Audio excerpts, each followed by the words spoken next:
Well, we're going to go get started. Thank you so much for everybody coming. Today is the first annual Community Engagement Symposium, hopefully annual.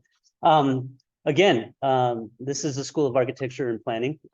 Thank you so much for the staff that's really been instrumental in making this happen. We really want to make you feel welcome. One of the things that, in terms of just housekeeping, there's restrooms at the end of the hall, far end of the hall. So if you need to use that, by all means, at any time, please use the restroom when you need to.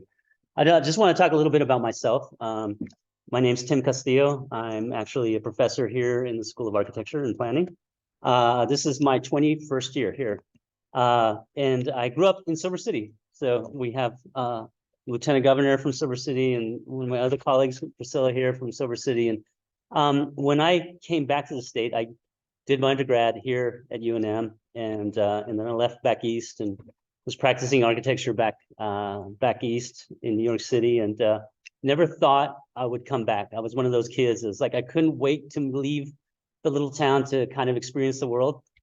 And then I guess I got real homesick, and I ended up coming back here. And so, and it's been an amazing experience. One of the things when I took this position at UNM was I really wanted to think about how to give back to the program, but also to the state, and really think about what that means. And so in 2016, this photograph is a group of students from the School of Architecture here at UNM and from Woodbury University in California. And my colleague and I, we set up this program called Finding Rural. And it was really looking at how to look at problem solving in Silver City and Grant County, but also looking at how we could potentially look at economic development through the lens of design. So, we've continued to work in different communities across the state, and it's something that I'm very passionate about and very happy that we established this program. So it's an ongoing thing, and just a little bit of background on what I do.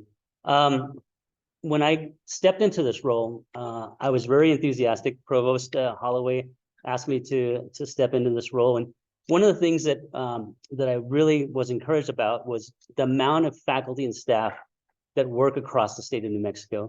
One of our missions is really to advance New Mexico, and that is one of the things that I think community engagement is going to play a big role in. And so many of my colleagues do amazing work and really looking at how to benefit those communities. And so, of course, this is a map of New Mexico, and I think we work in almost every county at some point. And so one of the things that we're trying to do is really understand the impact that we're having, and really trying to develop an organization, an office that really starts to help build energy around community engagement and visibility. One of the things that we have is what we call the Carnegie classification. It's really dedicated to community engagement, and many years ago, in 2020, we were awarded this. It's really a way of really promoting community engagement in institutions in higher ed.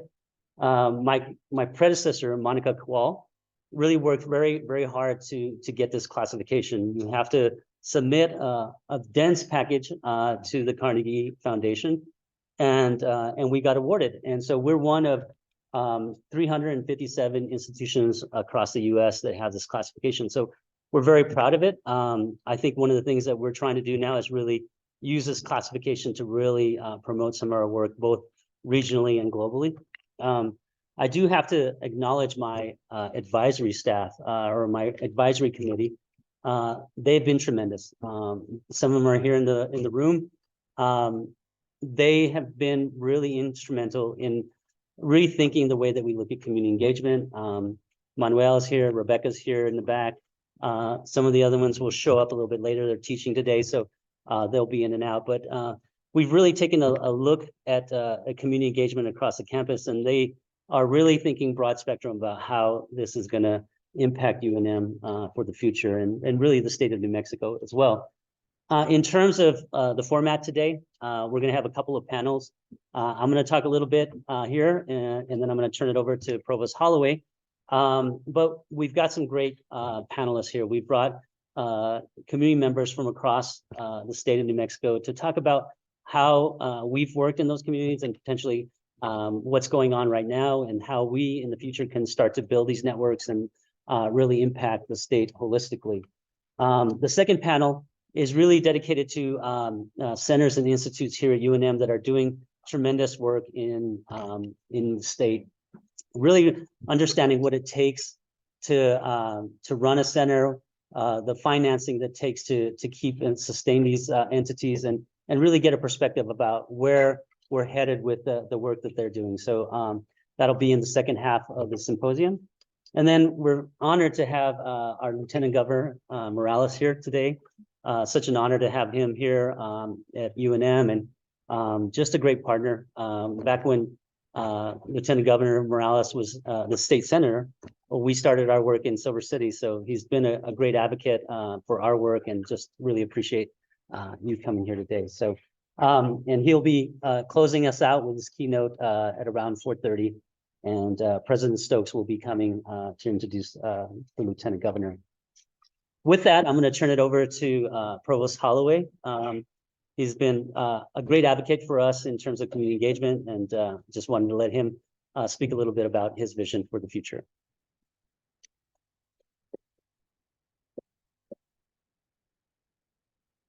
Thanks, Tim. And really thank all of you. Thanks to all of you for being here today. This is very much a beginning of trying to organize ourselves in a more holistic way across the University of New Mexico in the work that we do around community engaged scholarship, community engaged education. There's a couple of themes I can pull out here, and I'll start, as we always do these days, with UNM 2040 and our strategic plan, which has 5 major goals. And the first goal is advance New Mexico. And the work that you folks in this room do does that in a very direct way. Community engaged scholarship, community engaged education is one of the ways that the University of New Mexico really can use the talents, the energy, the brilliance of minds that we have here at UNM to support the state that supports us. And that's an incredibly important thing for us to do. The second major goal is around student experience, and the kinds of experiences that you all create for our students, undergraduate students, graduate students, through community engaged work, through engagement with community, the learning that comes for our students to learn, the humility to work with folks outside the academy, the humility to understand that the knowledge and expertise that communities have is deep and rich, and as deep and rich as the more formal scholastic knowledge that we may privilege. That's an incredibly important set of experiences for our students. Our third goal in 2040 is around inclusive excellence. And of course, one of the things that all of you do, and your colleagues who do this kind of work, is engage with diverse communities. And so again, a very direct connection. Our fourth goal is around sustainability, which is sustainability in all of its dimensions. It's financial sustainability, ecological sustainability, but also the social aspect of sustainability. And again, the work that we do as a community engaged university is, I think, an incredibly important way that we demonstrate to the state, to the communities of the state, to the people of the state, that the work we do is not for ourselves, but is for the state that we love and that supports us. And I think that's an incredibly powerful tool for us to demonstrate to the state that we're deserving of the support that they generously give us. And our last goal in 2040, One University, working together across the university. We'll hear some of that today. As Tim started to dig into this work, I think what he discovered is he's been doing community engaged work his whole career, to discover literally the hundreds of colleagues across the University of New Mexico who do that kind of work, and that it really happens in every corner of this institution is, I think, really exciting. And one of our goals, starting with a forum like this and continuing through a set of further activities that Tim is helping us organize with his steering committee, is really to help bring all of that together across the institution, to create visibility within the institution for who's doing what where. Because really we are incredibly engaged, but it's not always visible even to us. It's hard for us to know where each of our faculty, staff, students may in fact be doing this kind of engaged work. And because of that, not only do we have some lack of knowledge internally, we're probably missing opportunities. We're missing opportunities to work together, to learn from each other. And we could probably be more effective and have richer impacts if we can be more together. And so that's an important goal for the work that we've asked Tim to take on. Now, Tim mentioned the Carnegie classification as a community engaged university. That has an interesting origin. And so I'll start it this way. The University of New Mexico is not the land grant. That's NMSU, but we act like a land grant. Community engaged work is the work that land grants were designed to do. And yet University of New Mexico does a tremendous amount of community engaged work. Tim misspoke. He said we're in almost every county. We're in every county. We know that. We know that there is work going on supported by the University of New Mexico in literally every county of this state. We're incredibly engaged. And there's this whole notion of the modern land grant as being engaged in ways far beyond the traditional, it's about agriculture, but in all of these other ways that we may be in planning and healthcare, in community development and capacity building, and we do all of those things. The Carnegie classification for community engaged universities was actually created to recognize the universities that were doing land grant like work, but were not the land grants. It was explicitly created with that purpose. And so that really is part of who the University of New Mexico is. I'm excited and proud to be part of a university that engages with the community, with the state that supports us in this way. And I'm really excited to see the work that Tim and all of you as colleagues do to help bring us together to be more effective and grow both internally and grow the capacity of the state that we love. So thank you, and I'll turn it back over to Tim.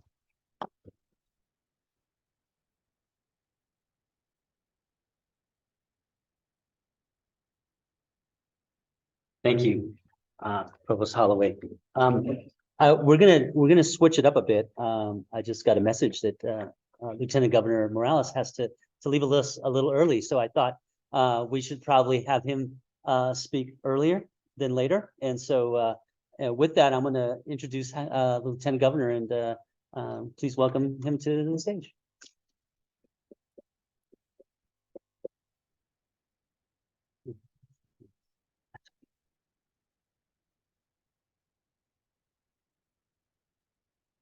Well, good afternoon. It's so good to be here, and I apologize about the change in schedule. When the governor's out of state, and in this case, she was out of the country, I have to do dual roles. So she was expected to be at New Mexico State. We had a wonderful ribbon cutting on a new processing center that they did, but I was having to fill in there. Fortunately, I was able to be scheduled early enough. So thank you, Tim, for putting that on schedule, because I wasn't going to miss that. So I did have to cut the flight from Las Cruces this morning to here in Albuquerque, but in order to get the pilots back at the time that's needed, I'll have to depart by 2:30, but I didn't want to miss this.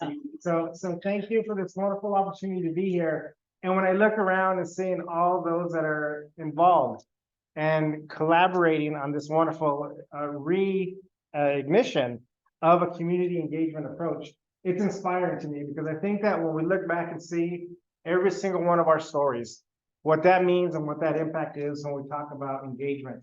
And it's good to be here with some people that I haven't seen in so long. Rebecca, so good to see you. Many years have been able to go through our education system together. Thank you for all that you've done. It's good to be here. And as I was there, Provost Holloway was sharing just a little bit about when he was talking about what this means, the background of what that's gone into. He said, you know, Tim, maybe you could share a little bit of stories about Tim growing up with Tim. I would share some stories, but the reality of it is he's older than I am. So I don't have those stories. But we grew up in our hometown there in Silver City, and our families were very close. My father, my uncles, our relatives were very close to Tim's father, Tim's uncles, and we have something very much in comparison and very much aligned, is that our families are very big. Large families in the small part of Southwest New Mexico. And it really gave us that sense of what that means when it comes to community and what that means for every single one of us. In a little bit, you're going to hear from our panelists. Lisa, thank you so much for being here and your amazing representation of New Mexico higher education and all that you're doing to go all around the state to make sure that we are collaborating with all of our institutions. Thank you for that. And then we have Priscilla Lucero, who's here. Me and Priscilla probably spend most of the week together, whether it's on the phone, whether it's in person, or like on Tuesday for Halloween, we're there blocking, doing road traffic control, because we had a group that Priscilla is part of, Valle Encanto. It's a Valle Folklorico group that Priscilla is one of the maestras. So we were there blocking off traffic so they can do a block party to do the dances. But really, my story, Priscilla, is just like with Tim. We go so far back, and the connection of what that means when we talk about family, when we talk about the importance of the state of New Mexico and bringing it together. Priscilla was there when my father passed away in 2019. She was there providing support. I was there when her father passed away. We're there to continue to provide support as we go through the journey of what that means of being together in this state. And so when we talk about the impact of engagement, as an educator, as a student here at UNM, I can remember just going to some of the classes and having wonderful experiences, playing baseball there in the fall league with Rich Alday, and making that network connection with people that we still work with throughout this day. And when we see what, as an educator, that means, oftentimes we focus a lot and we hear the stories that we're not doing what needs to be done when it comes to education, what we can do better. And I understand that, and we're making the investments, and I'll talk a little bit about that. But what I've always said is that, well, we focus so much on student achievement and we focus so much on student proficiency that we should never forget the impact of what it means for student engagement. And what that means at every single level, early childhood, K-12, higher ed, and even adult basic education. And what that means to have the opportunity to reimagine how that can look like, because student engagement means family engagement. Family engagement means community engagement. And community engagement goes beyond the walls or whatever the territory is of that particular higher ed institution. The reality of it is that we are all in this together. And under Governor Michelle Lujan Grisham, we have worked extremely hard to make sure to provide the resources where educators are going to be well compensated, but to provide the resources so that way we can give for research, for opportunities for collaboration, and the opportunity for network for the engagement success that we want. If COVID taught us anything during that time, even though we couldn't be together, didn't mean we couldn't stand together and that we couldn't work together. And that meant us in state government as well. Having to have this opportunity to have every one of our agencies work together in collaboration. And the reality of it, it seems like that would have been common sense and common practice, but it wasn't. In reality of it, we had many agencies for generations, for decades in state government that may have been working in isolation. We learned through COVID that the importance of working in collaboration, while understanding and respecting the different cultures that we have in this state, valuing and celebrating the languages, the food that we bring, the opportunity to learn from one another. That's what today means. And that's where, Tim, we talk about it for years of how this can look like. And so I'm grateful that we're able to have an opportunity to collaborate, to relaunch, to find ways to have this engagement aspect that surrounds the whole state of New Mexico. I'm excited about that because I know that there's more work that has to be done. And I know that there's going to be more efforts that are going to be made. But I want you to know, in my role here as Lieutenant Governor, as a former student of the University of New Mexico, as a student of the state of New Mexico, that I'm here to provide that support, to take what it is that you're able to learn from here, the collaboration that you're able to bring, and the ideas of how we're able to make this state better, working together.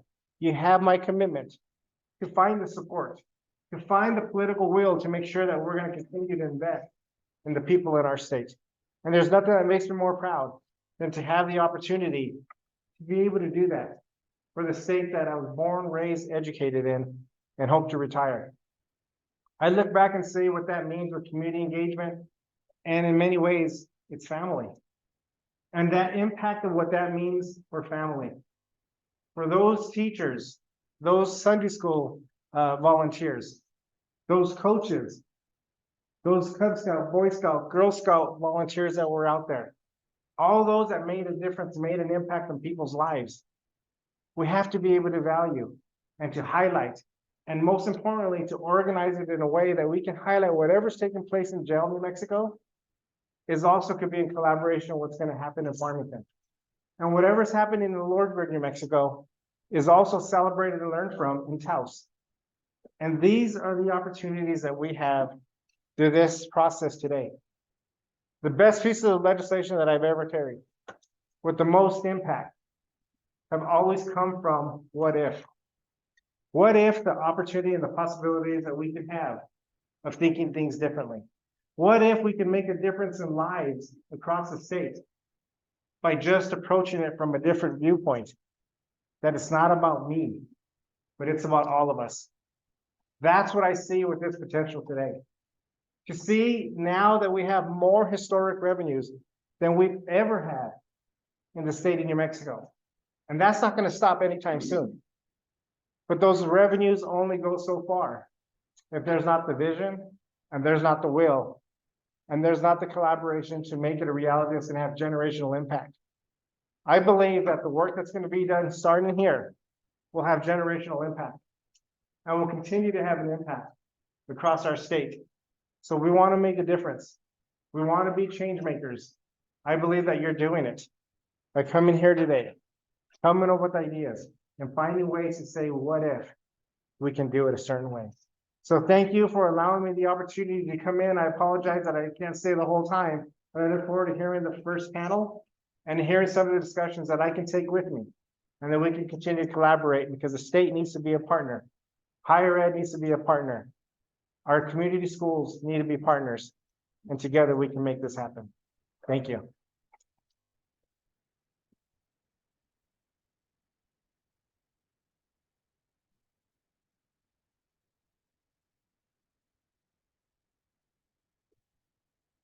Well, I'm not going to put this on because I'm going to have to hand it over. Thank you, Lieutenant Governor. It's awesome to talk about family. Yeah, I guess you're closer to Tyson than my age, right? That's my brother. So anyway, well, we're going to get started with our first panel. I'm going to introduce my my colleague, my very close colleague, almost feel like family, Manuel Montoya from the Department of Economics. He's gonna moderate this first panel. So with that, I'm going to turn it over to Manuel.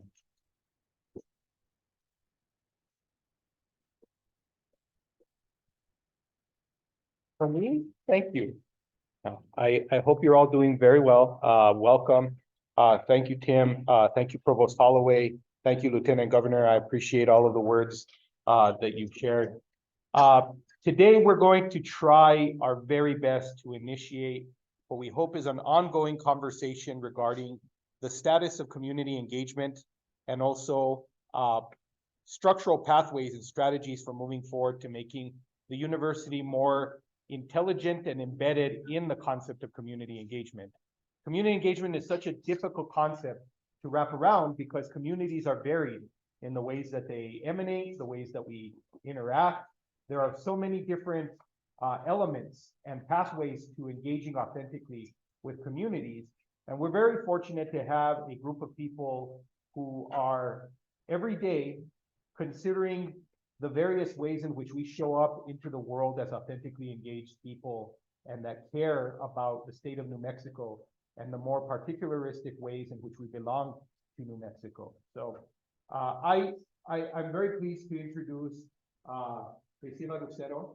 She's the director of Southwest New Mexico Council of Governments.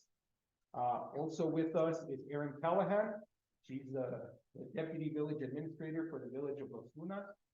Doctora Patricia Trujillo, she's the acting secretary for the New Mexico Higher Education Department, and Directora Celeste Nunez, she works with Q Station and also with the New Mexico Trade Alliance as Director of International Business Resources. Please give them a round of applause.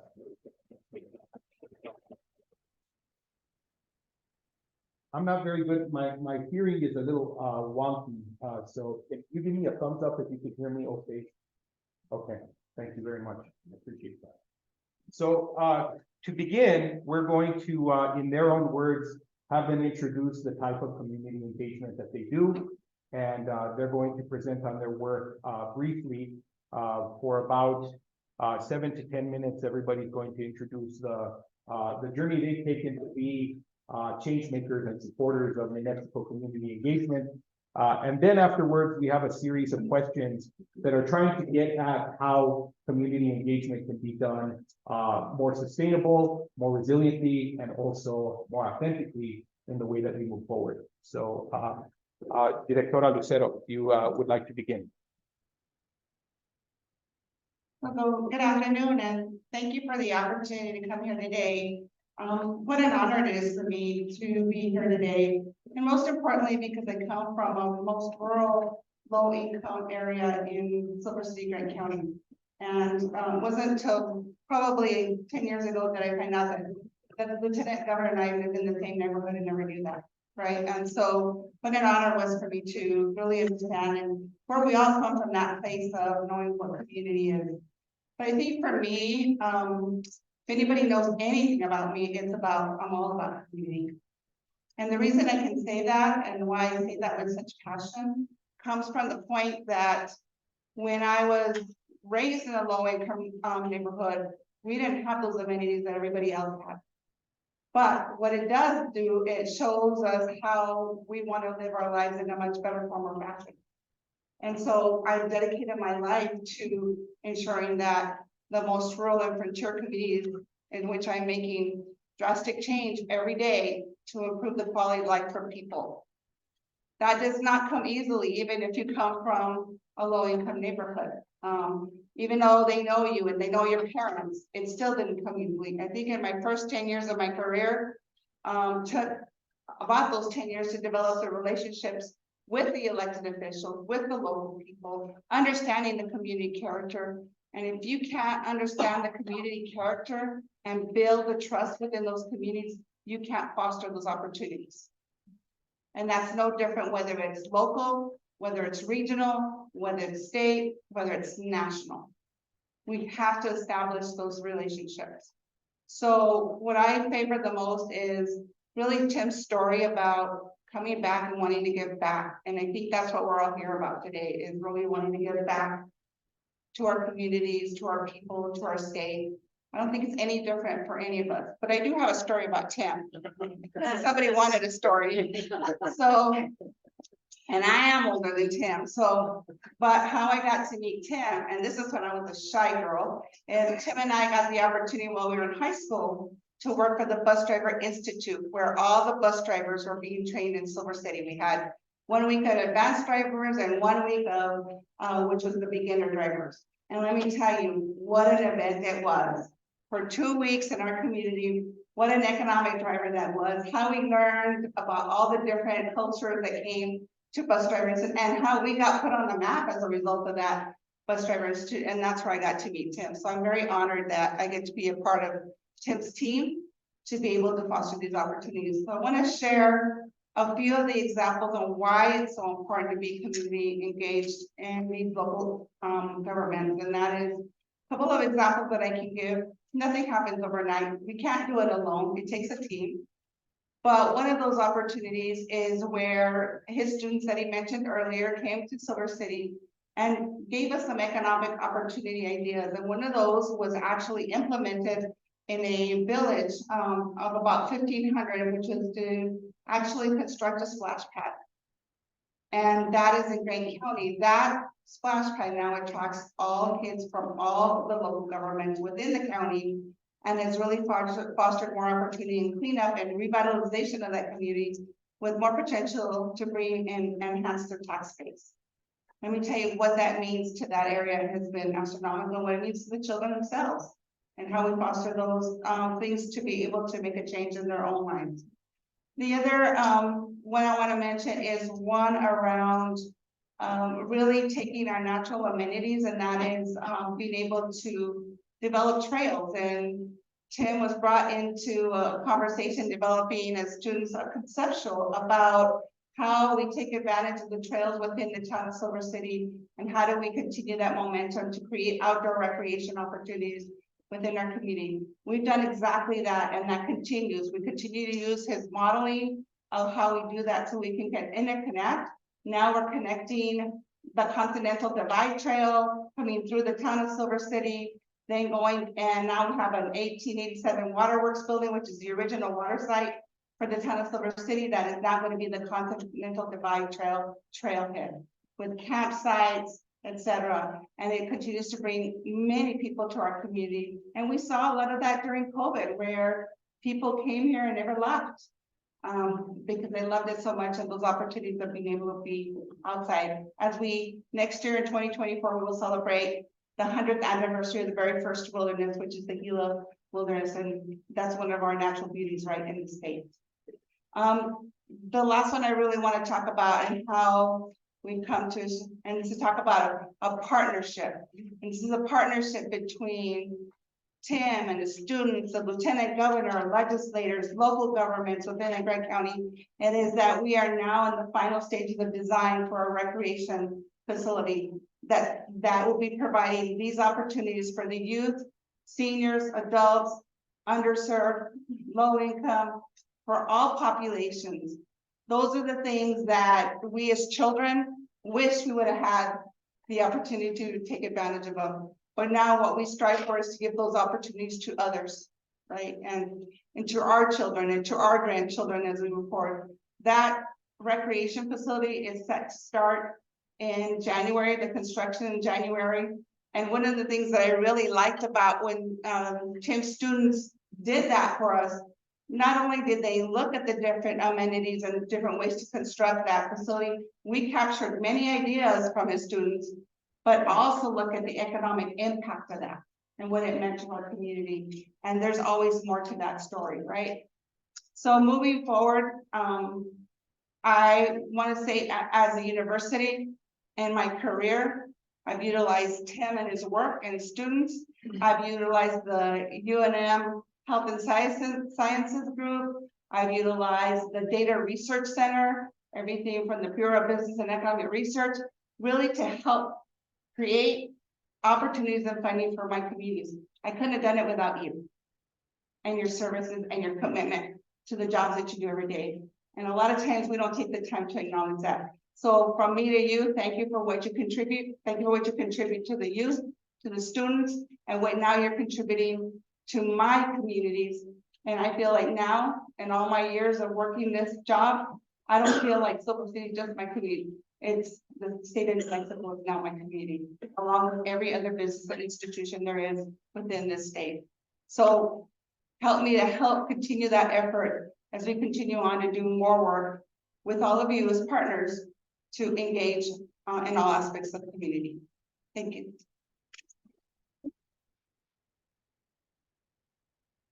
So now we'll hear from Administrator Callahan.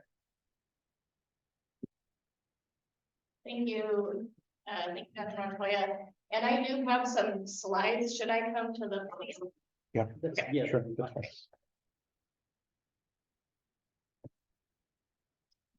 fine. Thank you. I work in local government, so I have to do a lot of council meetings, so I'm most comfortable behind a podium, standing. So my name is Erin Callahan. I'm the Deputy Village Administrator for Los Lunas, New Mexico. I am unlike many of my colleagues here, I am not born in New Mexico, but I am raised here. My family's been here since I was 6 years old. I grew up in the Albuquerque area, and I went to UNM. So I've been really fortunate in the last 15 years to be engaged with the community client-driven projects at UNM through the School of Architecture and Planning in really every different capacity. And because of that, I've developed some, really some opinions and best practices for how I think that those projects work really well, how I've seen that go really well. So I would like to kind of share my experiences through my work and as a student, I'm working on some of these projects. So as some background, I graduated from Albuquerque High School, 1999, right here in Albuquerque, but it took me a really long time to go back to school and finish my bachelor's degree. And so I was not ready. I didn't know what kind of different, interesting jobs there were out there. I really felt like you could do math, you could do science, STEM, maybe write papers. But it wasn't until I took a long break and then came back and realized that there's a whole field of study called community planning or city planning, where you might be able to use policies and design standards to help shape communities and hopefully make lives better for the residents that live there. So I enrolled here and got my Bachelor's of Arts in Environmental Planning and Design right here from the School of Architecture. I graduated in 2012. I rolled right into the Master's in Community and Regional Planning program, graduated in 2014. Raising kids in the meantime, I have an adult child and 2 teenagers. And after graduating in 2014, it was an interesting time to graduate because there were not a lot of jobs in the local governments. And so what I had heard from colleagues was that it was just a period of time where the economy was still recovering, and that a lot of people were maybe 1 or 2 years away from retirement. And so there was just not a lot of turnover. So in the meantime, I took up some contract work with UNM teaching classes. So going right from being a student to rolling into teaching. And then shortly thereafter, I was hired by the village of Los Lunas, not my home community, but really excited to be considered to work there. I was their planner for 4 years. After 4 years, there was an opening. My great colleague, Christina Ainsworth, who's at Doña Ana County now, she moved on to Doña Ana, and then I was hired to be her replacement as the community development director. And so that was an interesting position where now we get to kind of shape more of the policy and the direction of planning, economic development, code enforcement, really interact with the local elected officials. And just about a month ago, after a pretty successful time as community development director, I was promoted again to a new position in the village, the deputy administrator. So now we're working with a lot more capacity building among different departments, working with public information, communications. And so I think that I'm now in an exciting position to have even more of an opportunity to shape how the village communicates with its residents. Because that's one of the biggest goals of having a deputy administrator, is that someone will now just be in charge of communicating with residents, kind of sharing what we do, keeping an open line of, communication. So I'm just going to, I have a few slides, mostly pictures. So I'm just going to walk through some of the projects that I've worked on. And I have a few pictures here and there. As a student, I worked on a few. I left one out. We worked on, my first studio was with the Mid-Region Council of Governments on the multimodal transportation on Paseo del Norte before they put in the interchange. And that was a great studio. The other, that was a summer studio. The Rio Arriba Economic Development Plan, another summer studio. So these are kind of short-term projects. It's not going on for months. We're taking just a little bit of time to interact with the agencies. We may be doing community meetings, but really it's kind of a short and fast turnaround, getting that exposure, getting the ability to present to different stakeholders. We had, at the time when we did the Paseo del Norte corridor project, we felt that our bus routes would be built. That would be the result of this studio. And that's been an ongoing theme in studios I've been involved with ever since that first studio. It turns out that it would not be built, and it was never going to be the alternative to building that interchange. The interchange was always going to happen. But the Council of Governments, they did, our client told us, we will have to, we're not going to do these bus routes, but we do need to show that there is an alternative to building the interchange. Which is fair. I mean, that is how federal grant funding works sometimes. That's how transportation funding works sometimes, is you need some kind of an alternatives analysis. As a student, a little bit discouraging that our beautiful plans would not come to fruition. But as a government, moving into the government role, it's definitely, now I see that as a wonderful project to have students do, because we're really not experts yet that can actually go through and build these projects. In longer studios, I worked on the Route 66 studio, which was a partnership with City Lab. And then also the Zuni Pueblo Main Street plan was our advanced planning studio. And so those were longer term projects, really got to build a more significant relationship with the community. So those were really exciting projects to work on as a student. As an instructor, the first studio, that I worked on was, it was the undergrad studio for planners, and we built an interactive play area for the Partnership for Community Action. So that was very interesting to step out of the student role and work on shaping the students' understanding of how to pull a project together. They had 8 weeks to do their project. And one of the things that I had wanted to bring into the studio was, how can we guide these students to feel like they're kind of working as a team? So when you're working in an office or you're working as a team, not everyone is going to be all trying to do the same thing and kind of, fighting for the glory of, everybody's has the most important research. Some people will need to be in charge of finalizing posters, and some people will need to be doing editing, and some people need to be making phone calls. And so we split the work up, and they got a really great, I think, experience in learning how an office might function and how you're still contributing to that larger good, even though you might be not doing the most glorious part of the project. Recently, this past spring, I came back and co-taught with Michael Pride and Catherine Harris, the DPAC studio. So we worked on the Hermit's Peak Half Canyon Fire Recovery and Resilience Plan. Really very interesting project. Manuel was very involved in this project. Again, a fascinating studio. Also really tried to give the students the understanding of what you're kind of expected to produce in the real world. But one of the most kind of fun things that we got to do was, I have now also been the client for these studios, and with the Village of Los Lunas, we had students work for 3 different studios on a Route 66 museum plan and on a property that the village purchased. And so that included a plan, a historic preservation inventory, and architectural designs. That was through an NEA Our Town grant.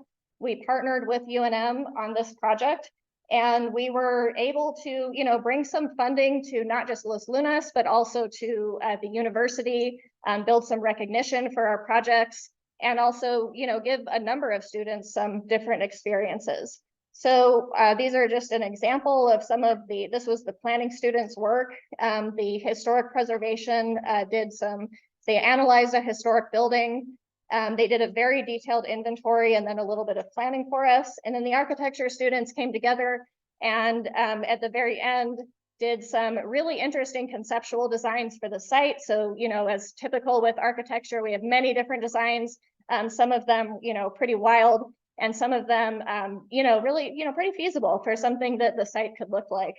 So just to kind of some takeaways from all of these different experiences is that as students, we really want to feel like we're making a difference. So students want to feel like they know that their projects are going to mean something to somebody, and they don't yet necessarily know that there are a lot of real life policies, politics, other constraints that might mean that actually the project is not going to get implemented the way we thought it would, but that doesn't necessarily mean it wasn't a good project. It's not because they did bad work. It's because the real world says, actually, this is not the #1 budget priority. Or actually, it turns out that this, unfortunately, this historic building is in very, very bad shape. And because it's not a funding priority, it is not going to remain where it is, which unfortunately happened with our historic preservation inventory building.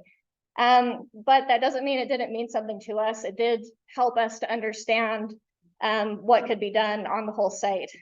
Clients, I would say that anybody who's interested in being a client for a student project, there are so many different interesting things that students could do. So get creative and talk to your universities, talk to UNM about potential projects and see where there's a good fit for that to happen. And also just understand student capacity and level of expertise. So they're probably not going to be, obviously, architecture students are not ready to do stamped plans, but they are ready to do really great visioning plans where you can say, okay, this narrows down our goals for this site. And then don't necessarily wait for a full project to be funded. Just visioning research is really important. And finally, as a professor, it's just, it's such a key bridge to managing expectations between students and clients. And so establishing really clear goals up front to say, yes, this is what we, this is what we expect this is what our students can produce for you. They can't go to here, but they can do a great job right here. And then also let the students know this is how you are this is where exactly you fit into this community. And then just help, I would say also to UNM, professors, not just clients out there, go ahead and call UNM, but I would love to see UNM reach out and kind of have a way that other local governments or local organizations know to contact UNM. I know because I was a student, but not everybody knows. And so I'd love to see that be facilitated. And with that, I will hand it back over. Thank you. Thank you. Go ahead and take some. Thank you very much. We're now going to get perspective from Acting Secretary Trujillo. Secretary Trujillo. Thank you. Buenos tardes, good afternoon. My name is Patricia Trujillo, and because this is a community-based conversation, I want to start with the question that you would get in my home community, which is ¿Dónde eres y de quién eres? Where are you from and who are you from? And so I was born and raised in Española, New Mexico. My parents are David and Elaine Trujillo. They were both bilingual educators. My grandmother was also a bilingual educator, so I have a very unique positionality in northern New Mexico of being a third-generation college-educated Chicana. And I feel like that's an important story to tell, right? Because first and foremost, we know we always want to serve the most vulnerable, and that the majority of our students are first generation. But there are also others of us who have different stories. And as we start to talk about that generational impact, it's important for people like me and my family to tell their stories as well. And so I'm really glad to say that my niece just graduated about 2 years ago here from UNM, so she's the 4th generation. And so it was really my grandmother who started that tradition of education in our family, but also in our community. My grandmother taught for 43 years at Hernandez Elementary School, which was an elementary school literally a stone's throw from where she was raised. And that where I have the great privilege to still live. I live in a family house. I'm an indigenous descendant, land-based Chicana from northern New Mexico, which is to say that in this lifetime, I'm not a tribal member, but the house that I live on is on the Yucay or the Hispano side of the Okie lands. And so this is to give some context about the complexities of the community that I live in, where I come from, and that I serve. And so before I get to the conversation about the work we're doing at the higher education department, I really want to speak about my positionality as a scholar from Española, New Mexico. I went to New Mexico State. So back in the day, I think still there was the joke like, are you going to NMSU or are you going to university near mom? And so There's still time. Yeah. Went to New Mexico State. Where, I got an undergraduate degree in English and law and society. I really thought I was going to go on the path to being an environmental attorney. But I really fell in love, and I think just, when I actually just let my gifts settle in, the concept of storytelling and studying literature. And so for me, that is, where I went from. Then I went on to the University of Nebraska in Lincoln, where I got an MFA in fiction, and then a PhD in U.S. Latina and Latino literature at the University of Texas in San Antonio.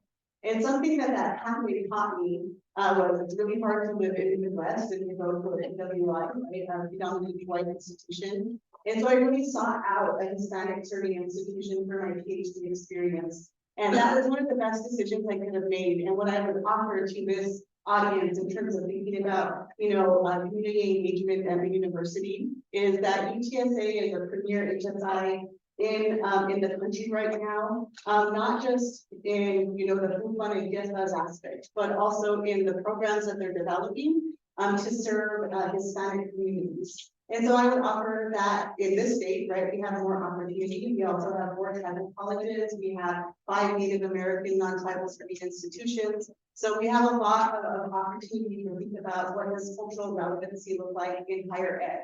But for me, what it was is it built a dedication to, and the really great thing about the UTSA program is that it specifically trained professors to work at HSIs. So that concept of what does it mean to serve in communities like Española in Mexico was embedded into our course of study. And I took that very seriously as being a community-based educator and activist scholar, is that I'm what we would call a returner, right? In higher ed, we usually train people to be nomads. You chase the job, and usually at the R1s. For me, my goal was always to make it back to Northern New Mexico College in Española. Despite, the how do I say, the protests of my dissertation committee who had that other dream for me. My dream was really, I wanted to come home and utilize the skills that I had worked on in community in San Antonio, Texas, to come and establish myself at my hometown institution. And that was really interesting in terms of how we build community in higher ed. One of the first things that happened to me is that my friends who had different aspirations disappeared from my academic life. And I heard a lot of negativity, like, Northern's not a place where you go to have a career, it's where you go to retire. Northern is not a place where people are going to take you seriously as an academic. And so very early on, I had to dig deep because being an academic and having the academic lifestyle is very important to me. And so was being able to live in my home community and have my family be able to be raised right where I was born and raised. And that is saying a lot, because if you're from New Mexico, you understand that Española is often a maligned community. When we hear about it often in the media, we hear the negative perspectives of Española. And for me, I always wanted to come from that asset base. My family had been there for centuries. My dad's family is from Taos. They had been there for centuries. And for me, I can see the struggles. I don't deny them, but it's also a place of multiplicity. It's a beautiful place where, families thrive, where we know each other, where we support each other in the good times and bad. And so for me, I really wanted to center that at the core of my academic experience. A colleague and I are actually in the process of editing a collection. It's called, I can't even remember our book title. The Geographies of Staying, Home and Its Place in the Academy. And it's basically a collection of personal narratives of scholars from New Mexico who were born and raised in New Mexico, who have and their pathway back to home, or how they've had to recreate or reimagine how it is that they can use their credentials, in higher ed in New Mexico if the pathway doesn't lead directly to an institution. And so I'm really proud of that collection. It's been a long time in coming, but really at the heart of it, right, is that so many of the messages that students like myself, right, Manitos, Native American students, Chicano students in Northern New Mexico get, is that if you're bright and people see that you have potential, the message we get over and over again is you have to get out of here. If you want to be successful, you have to leave here. And we really want to interrupt that narrative. We want people to say, no, guess what? You can be bright and successful and live in your home communities. And in fact, we need you to, right? In terms of economic development, in terms of workforce, but also in terms of having futures for our communities. We design our communities. They are what we want them to be. And so for me, I've always said, I don't have a research agenda. I have a place agenda. And so working at Northern New Mexico College, got very involved initially as a professor of English and Chicano studies, but then as the founding director of the university in community organizing. So an example that I would love to share with you all is some colleagues, some students, and some community members just kind of started tossing around an idea in 2012 because we saw that the state was hosting a centennial symposium, a historical symposium on statehood. And when we looked at the lineup, there were very few, and I don't want to misspeak, but I think I'm remembering that there were no Hispano voices, Native American voices in that official state symposium. So the community got together and we started what we call the Historias de Nuevo Mexico, or the New Mexico Histories Conference. And what we did in the framework of that conference is we invited academics to participate, but we also invited our community members to participate. And we really put a lot of value on when we would have a panel like this, you know, having equal voices on that panel from community and from the academy. If we had, you know, keynote speakers, everybody got paid at the same rate and every speaker got paid because it was that idea that we weren't going to value academic voices over community voices as we talked about statement. So it was a very successful conference. And also at smaller institutions, you don't always have the same kind of even access to being able to write grants, right? And so we couldn't commit to doing the conference on a, you know, on a cycle. So we took a page from La Academia de la Nueva Raza, which was an educational collaborative that came out of Embudo, New Mexico in the late 1970s, early 1980s. They had a academic journal that they published in community called what was it? Cuaderno de vez en cuando. So like the journal that would get published when it gets published. So then we called our conference the conference de vez en cuando. And it was really when community comes together and asks for this conference, we will do what we can to put our resources together and make it happen. So again, in 2017, we had our second Custodias conference. And that one was around the Native American and Hispanic narratives of Manhattan Project employees. Because at that time, the National Park Service was coordinating a Manhattan Project National Museum. It was going to be at the 3 sites where the Manhattan were, you know, the unfortunate history of the bomb came together. What we do in our community is that Hispano and Native American community members have been critical to the success of that project, but that was something that was not being shared as part of that larger narrative. And so for me, personal connection, my grandmother was one of the women who worked for the Manhattan Project. So then what we did is we started getting community together. And we had a very successful conference in 2017 where we got as many of the last remaining employees awarded them, you know, basically we called them Community Storyteller Awards, but just to basically give them that gravitas to say that they were a critical and important part of this history. We were able to bring a story for you know, recording booth to record those stories, but to essentially create an archive of these stories that represent our communities. And then in terms of the community engagement piece that continues on, is that community members who got very involved in the process of organizing that conference remained and became advisory board members to the National Park Service to make sure that the Native American and Hispano stories are a part of that National Museum. And so those are those interventions when you have a place agenda that you can really work with.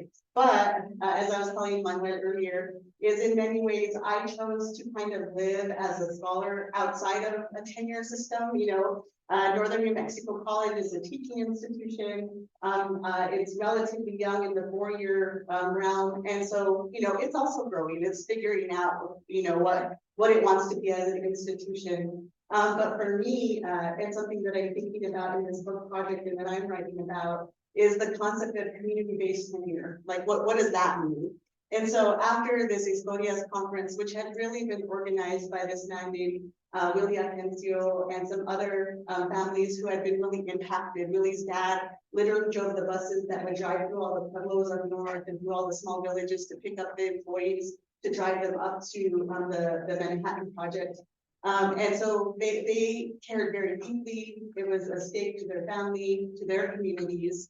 And so, you know, it came to pass, it was a success. And, you know, probably a week or so later, I was walking out to my car and there were literally just bushels of apples around my car. And somebody just left a note and it said, really didn't know if you like yellow apples or red apples.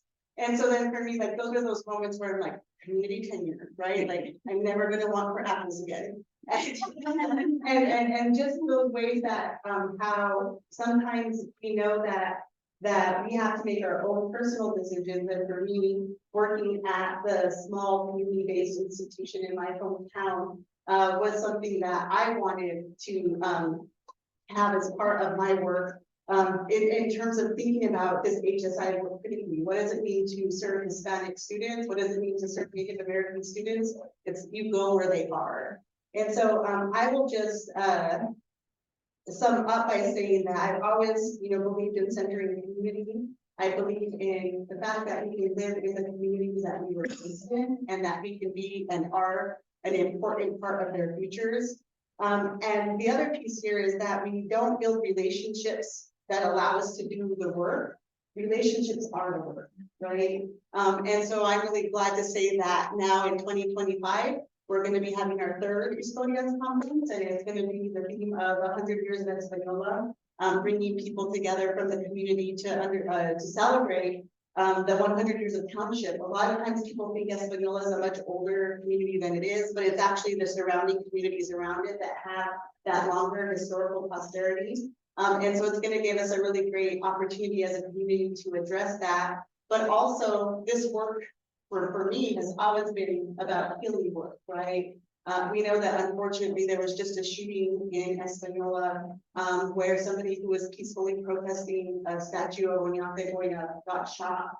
And so, there are material circumstances and material consequences to not doing community-based work.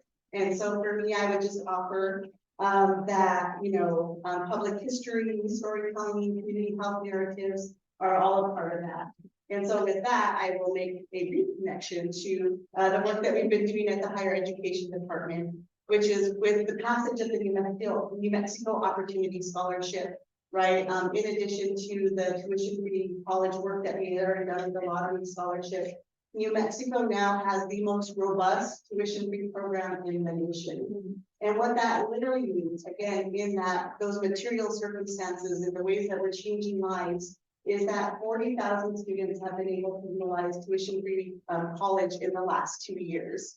And not only that, in that over the last 2 years, we've been able to increase enrollment across the state, across all higher ed institutions by about 7%. And so we are doing things in our state, in our little state that could, that nobody else in the nation is accomplishing right now. And so when we do our best, right, to have that community centeredness, when we're thinking about serving the most vulnerable, when we're thinking about how are we creating policies that are the most equitable, really what we're doing is if that rising tide raises all ships. And for us at the New Mexico Higher Education Department, we're constantly thinking about that. We have it written on all of our whiteboards, but also, as we can go into the politics and to all of, oftentimes many different perspectives and sometimes conflicting point of views, we always come back to the center of students, families, and communities. To make sure that we're centering ourselves in that place to think about how we serve and our servingness comes from that center place of students, families, and community. And I think I've gone over my time, so I will pause there and do the.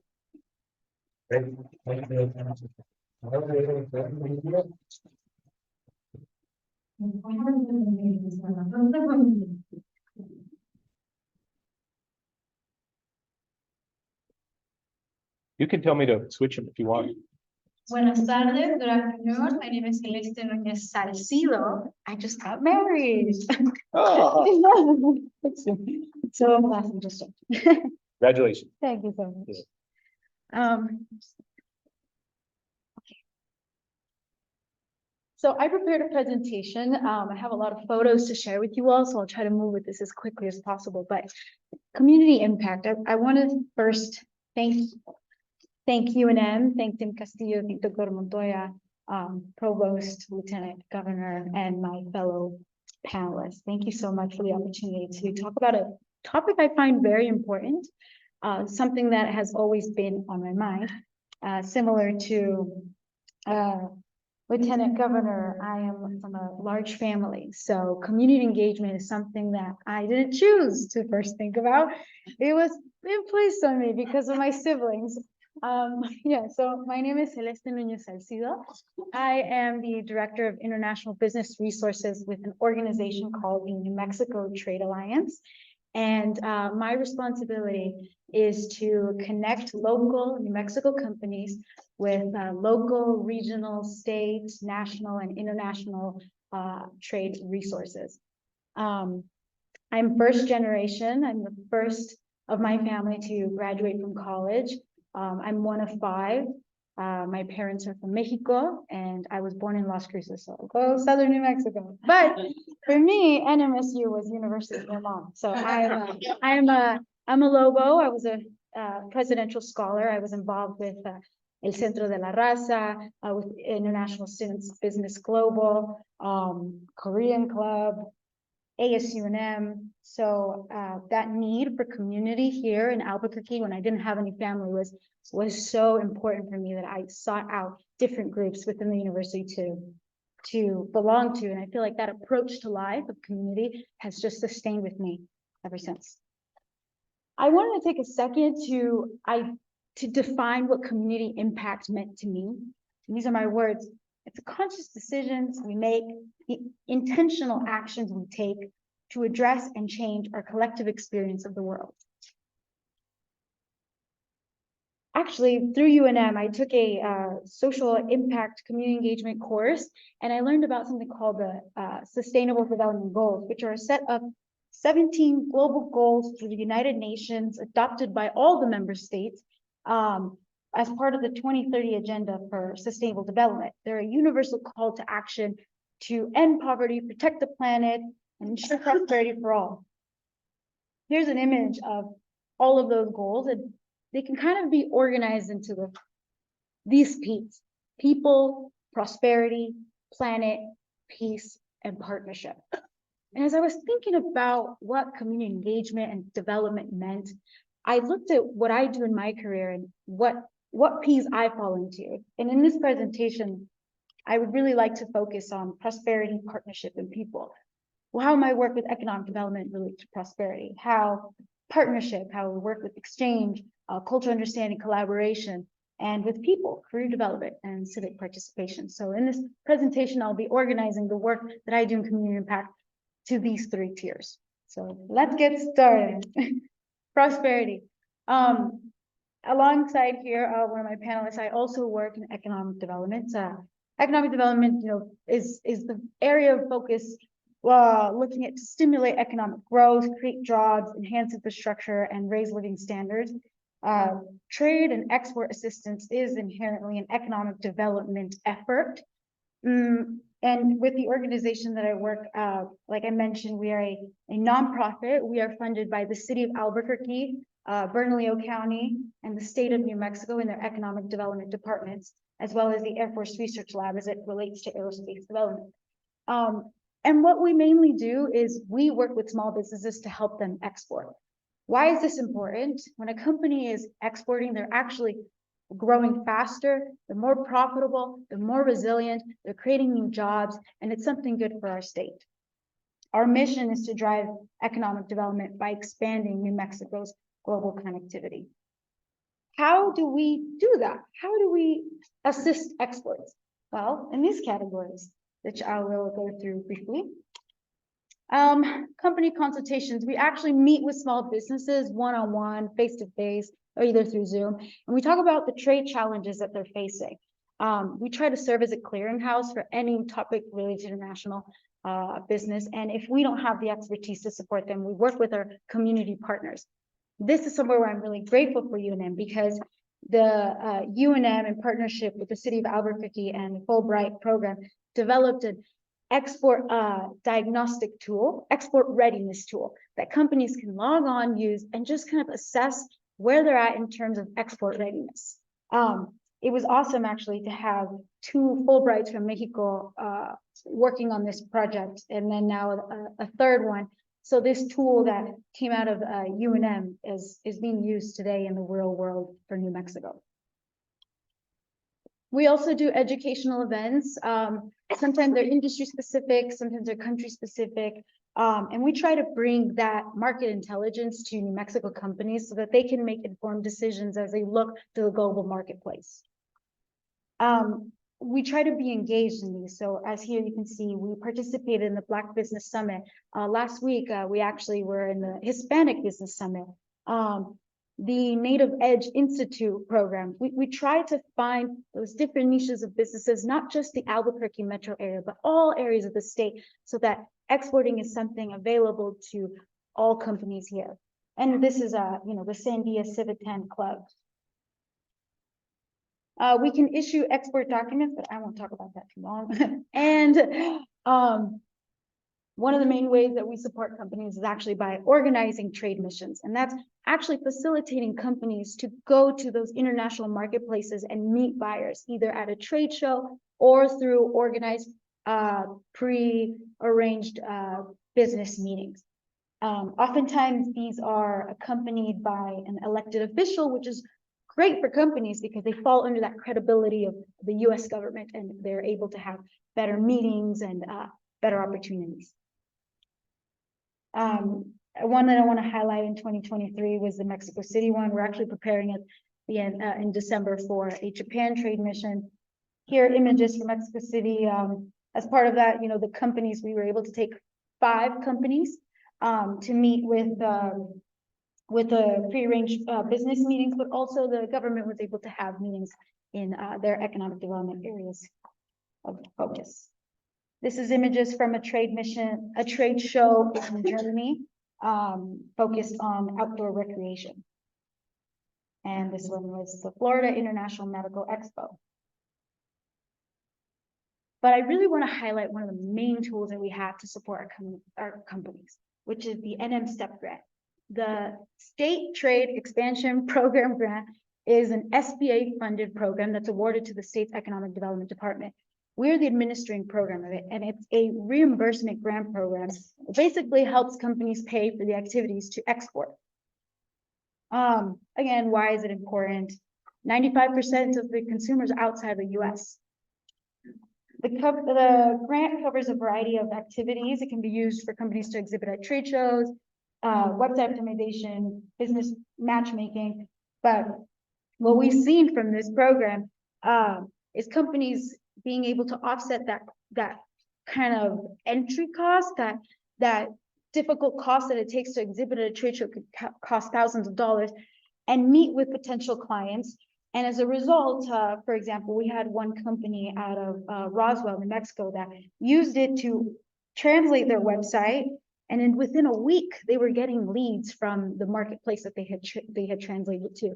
And they used it for business matchmaking, and were able to land a deal with the Malaysian government. So this grant program is incredibly impactful and helps companies grow. Foreign relations, I wanted to tie it into the work that I do with economic development, but you'll see it also translates to partnerships. We manage the foreign relations for the city of Albuquerque. And that means that when a foreign government delegation is here to meet with the city, we arrange that and coordinate that with support to get them the right meetings that they're looking for. And as a result of these, we've been able to forge partnerships that then we can leverage with our small businesses. Here you'll see us meeting with the Chinese consulate, Chihuahua Commission, and Guadalajara. I'd be remiss if I didn't talk about our impact. So since 2020 through 2022, the New Mexico Trade Alliance has assisted over 500 companies. Some of these might be repeat, but for different projects. Generated over 620 leads. Organizers supported over 70 international trade development seminars, supported inbound and outbound trade missions 124, and related to the STEP grant, over $500,000 to New Mexico companies since 2021, generating 3.5 million in exports to the state. Now this figure has gone up because we now have used another 100,000, and we're just awarded another $200,000 from the SBA to support companies through export grants. Something that I did before fully walking into this role in international development was small business. I worked with the city of Albuquerque, supporting small businesses, supporting COVID grants and workforce development. and Bernalillo County. And one thing that I'm really proud of was the $10 million small business grant that supported over 1,700 businesses during the pandemic. I want to touch the other topic of partnership and foreign relations, which are the bridges that we build between people that can really generate friendships and opportunities. And one of the main organizations that facilitates this is the Albuquerque Sister Cities Foundation. You can see the different sister cities that we have. And in fact, we've just added another one, Kharkiv, Ukraine. But I work to support Guadalajara. So I oversee the relationship that the city has with the city counterpart in Guadalajara.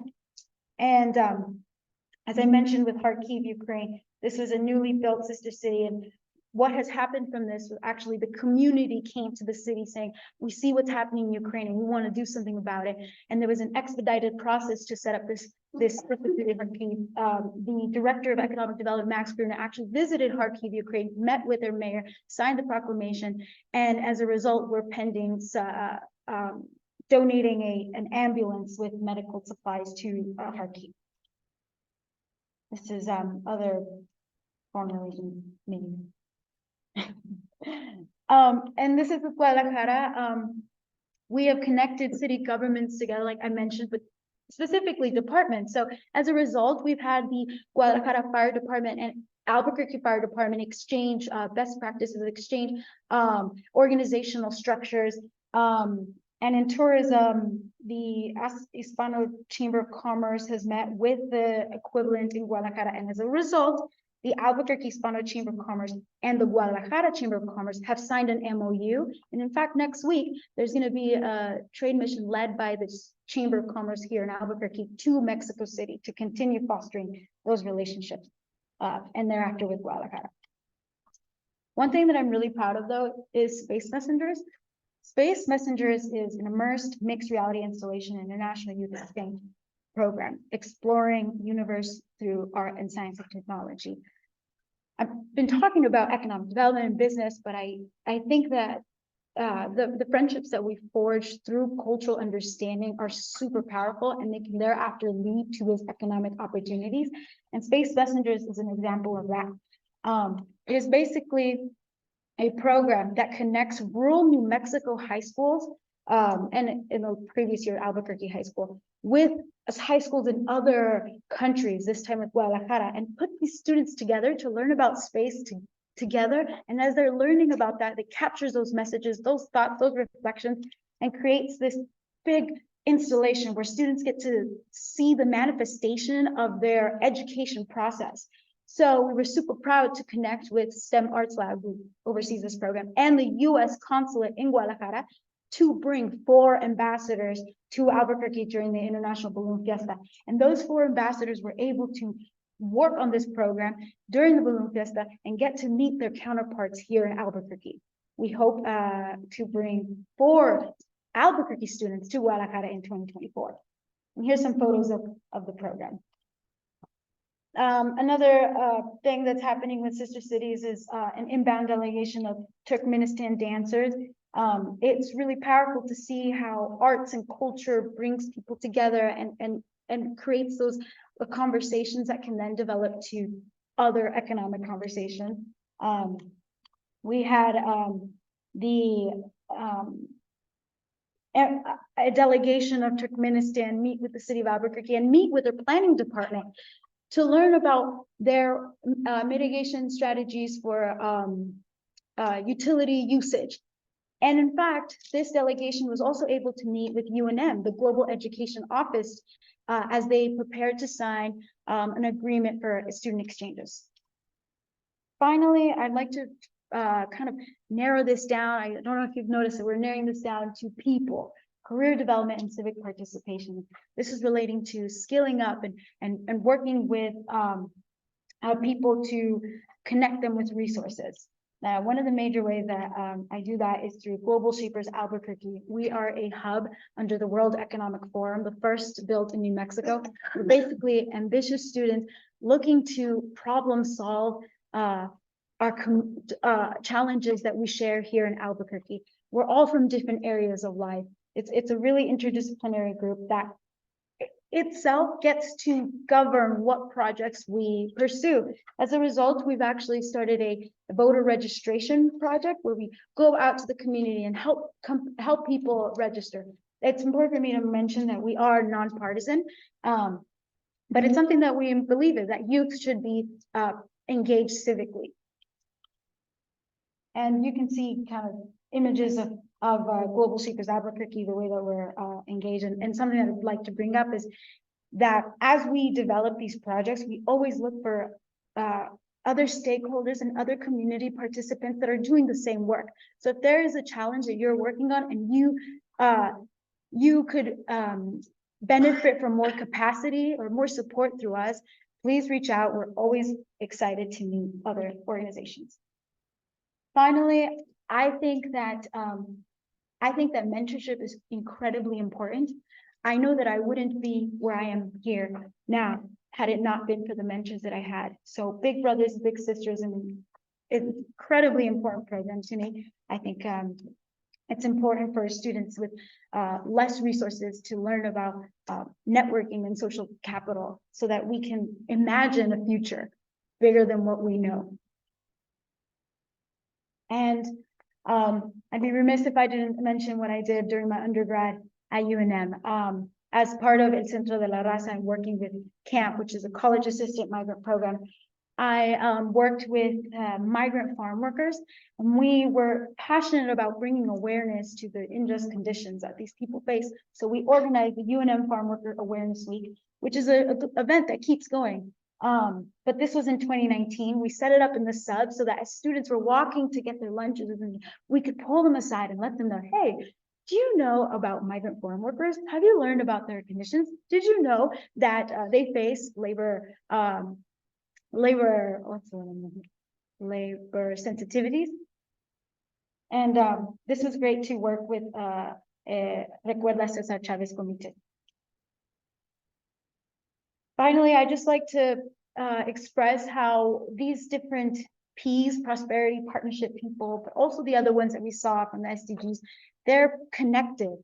The work that we do in one area is not siloed. We don't work in vacuums. What we do here individually impacts what the other person perceives and receives, and then in the community as a whole. So I'm very thrilled to be a part of this panel, and I'm so thankful for the work that all the other panelists are doing, because I know that all the accomplishments that they're making touches different areas of our life and in whole enhances our community as a whole.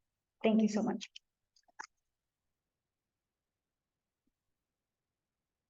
Thank you very much, Celeste.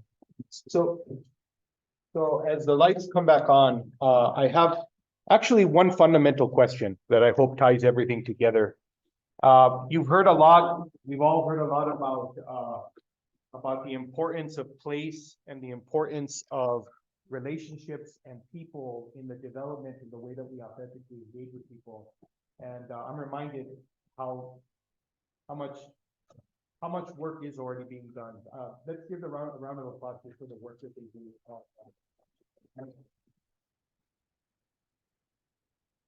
Well, I get hyper emotional about the kind of work that gets done, but it's extensive and it's hard.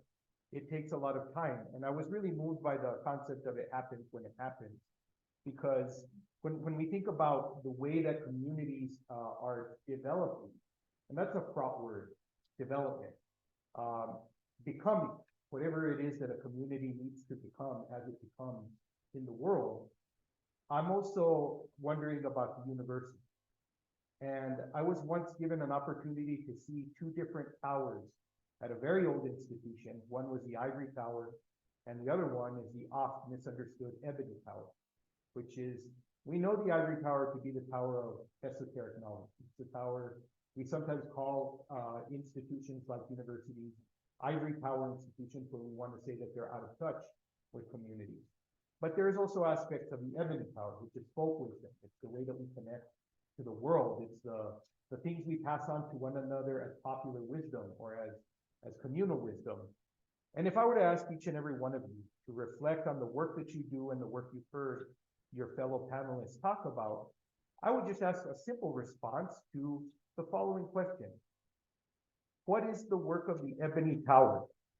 What are those things that you do in the community that you think the university needs to adapt to or take and place, valorize or place in a position of acknowledgement and or recognition as being legitimate forms of research that we should hear about in this particular conference, the symposium? And we'll begin with Director Lucero.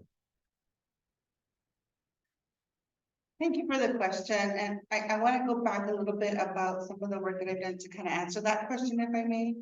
So a lot of my work, I'm gonna, like you, I didn't really know that I'd be a planner initially, but I go back to the days of David Hinkle when he was and how he came back to the community and helped foster those opportunities. But a lot of my work and what I've done really came by chance, in my opinion.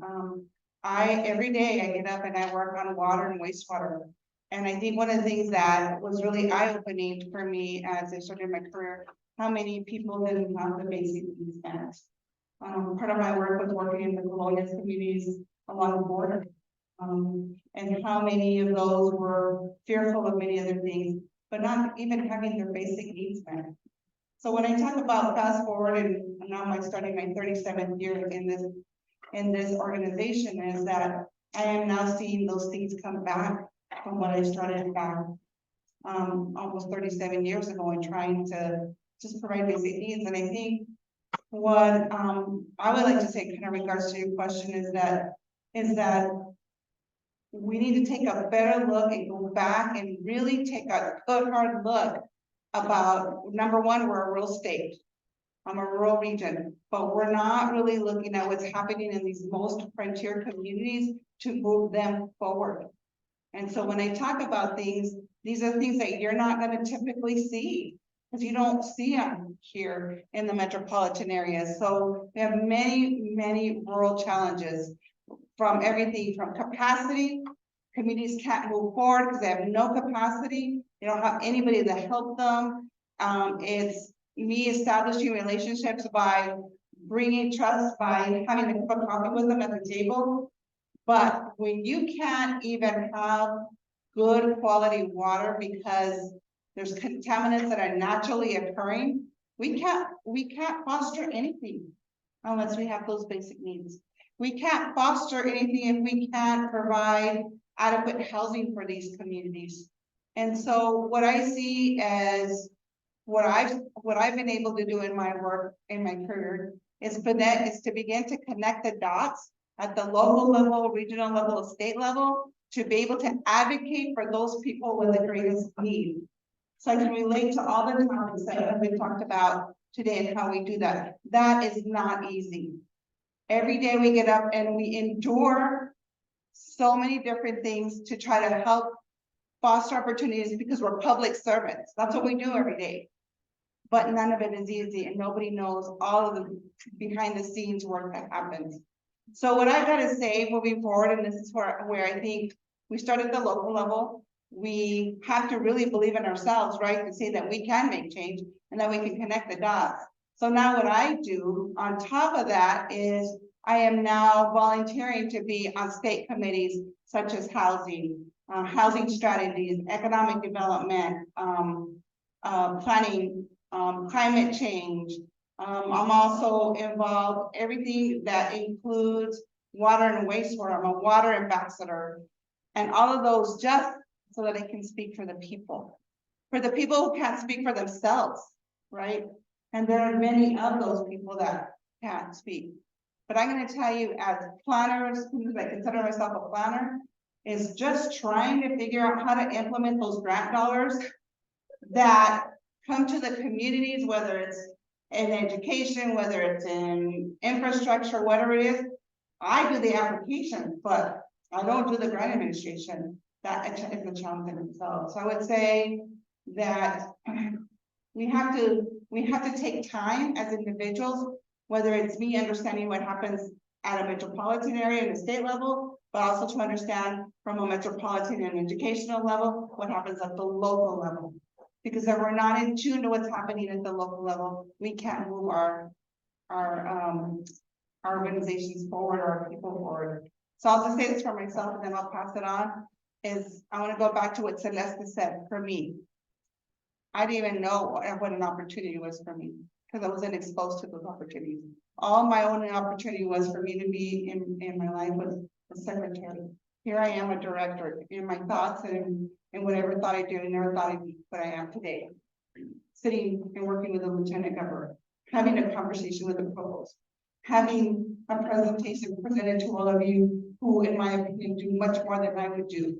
So those are the realities from rural and frontier, and how I see all of my colleagues here moving this state forward. Thank you. Thank you. I totally agree with what Priscilla said about, you know, it's working and the challenges of working in New Mexico. There are a lot of communities without the capacity to advocate for themselves. And there are a lot of areas that are very disconnected from infrastructure. And it's really complicated to get infrastructure put out to places. So I work in Los Lunas, which is not really that far from Albuquerque. It's in the metro area, but it is, you know, we do work on infrastructure projects and they're complicated.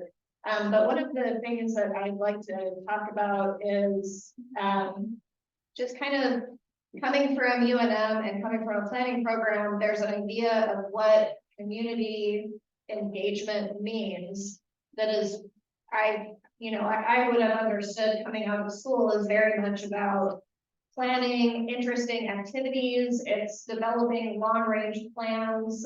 It's holding events.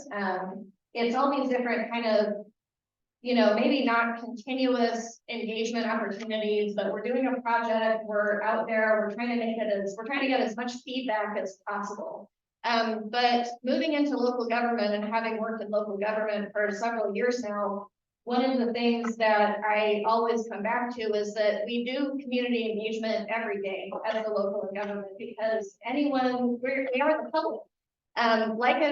Agree or not with the way that the United States is, you know, our government in the United States, we are a representative democracy. And so our elected officials are elected by their constituents. And we as public servants who work for local government we are really there we're not the decision makers, we're there to enforce and enact and explain the rules and regulations that have been developed by that community. And so I like to make sure that when I'm talking to students and we're working with my staff, that we really create a mindset that every interaction that we have with a member of the public, if somebody comes in and they say, I want to build a shed, is that okay? What do I need to do that? Then when we sit down with them and we say, okay, let's look for your property. Did you know that you can find our community maps online? Did you know that you can find this information about your zoning? We've made those public to you. It can be really complicated to develop a site plan or know what should go into that. And here are some resources for you to help understand. Here's the key elements that you need to look at. Calling people back, responding to emails. I see any opportunity that I have to talk to a local resident is, it's one of my favorite parts of the job. And so I think I would say that's an area where, you know, if the question is, what's something that maybe in the university that we could look at to say, actually, this is a really valid form of community engagement. It's just kind of understanding that daily engagement that goes on, that just becomes a part of our lives in this career. All right, thank you.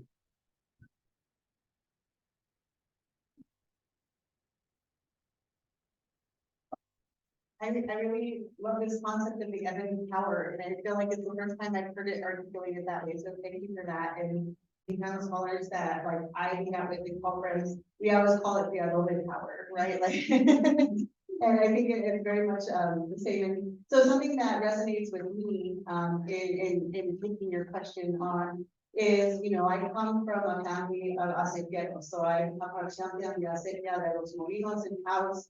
Acerca de los salazales en el Guache, and acerca de los Ipides in el Guache también also. And so for me, even though I'm not the person who is currently farming in the sustainable ways that my family has farmed in for generations, it's something that I'm still a part of and I support. And it also gives you those exemplars for how to live life. So when you think about like, when you like what we call Sakanula, I said, yeah, then that's when people come together annually. To as a personante, you're a steward of the whole water line, and you are given a tarea, a homework, to go and clean a portion of it, so that the acequia flows freely for the entire community who will be planting and irrigating that season. And so for me, those are always like the aspects of my culture that have become like the lived metaphors of the way that I engage with my students and think about my classrooms. There's a certain form of democracy there, and there are aspects to it that we have to question and think about right deeply, but that are really a part of, when we're being engaged with community and in higher ed institutions, like working with people in those familiar forms of leadership. So for me, when I was working at Northern New Mexico College is also the Acequia de los Indios, and it's one of the only, I think it is the only higher ed institution that has an acequia running through it. And so for me, that was a really big and important part of what should be, land-based education. So something that we did at the time when I was working at Northern is a group of faculty members. We were all working on campus-wide student learning outcomes. But we took one on called cultural sustainability. And so it was by the time students from Northern New Mexico College graduated, they would have, research and writing skills, they would have quantitative reasoning, they would have, I forgot what the third one was, but then one of them, ours was cultural sustainability.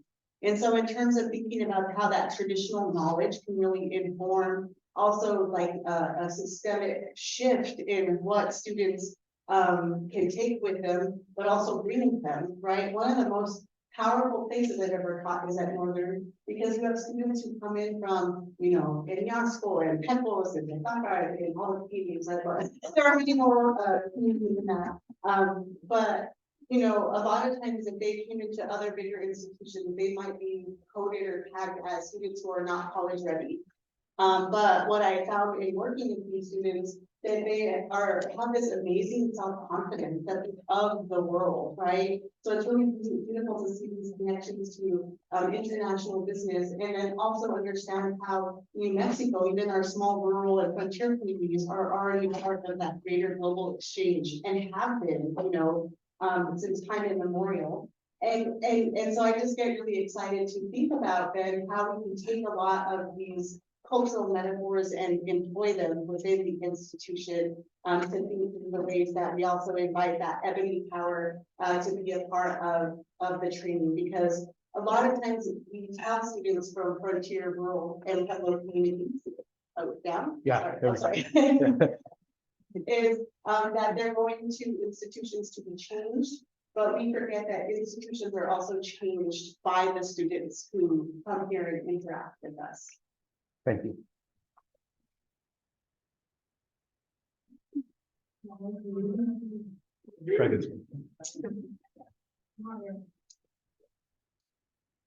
No, it's like the 1970s punk movement, like they kind of like background, like Zach and Roger. Yep. Everybody know what I'm talking about? Yeah. Yep. I was just gonna say that I agree with you, I really tell it's still in the mind. And we go back to actually my career in the university, and then the first is getting involved. I want to be really swing out and think about because I've heard that all of this means this where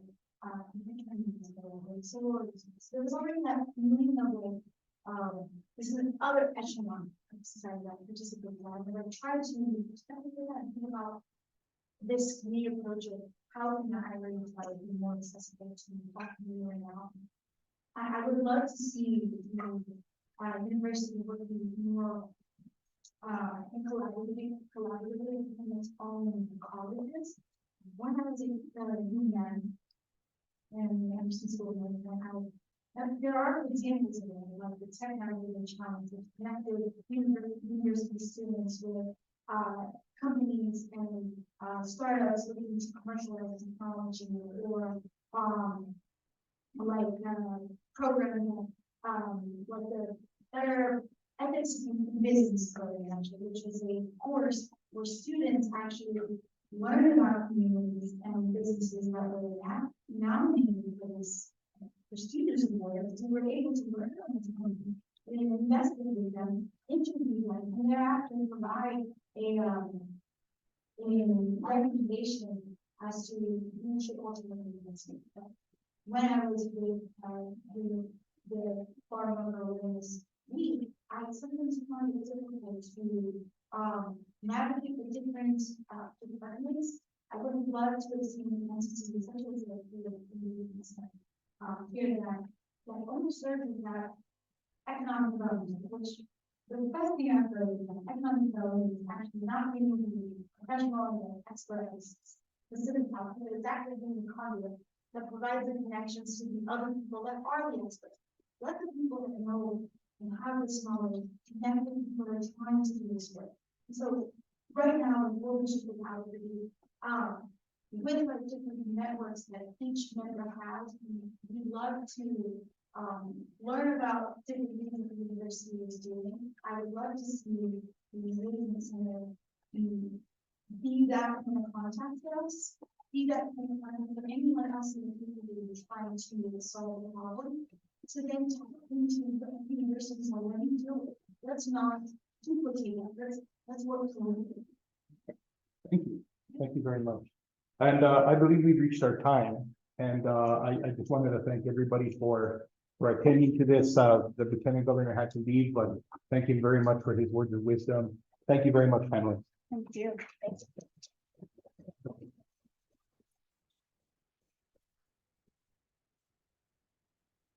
Thank you, Manuel. We're going to take a 15, let's say 20-minute intermission here. We provided some refreshments up at the Kirk Bridge in the foyer. So if you guys want to partake in some refreshments. Also, just wanted to take the opportunity to have people meet new people. And so one of the things we want to do is go out and say hi to somebody that you don't know, create this network that we're trying to build here at UNM. And so we'll come back with the next panel probably around 3:15. And so give yourself some time to stretch your legs. So see you in a minute. Okay.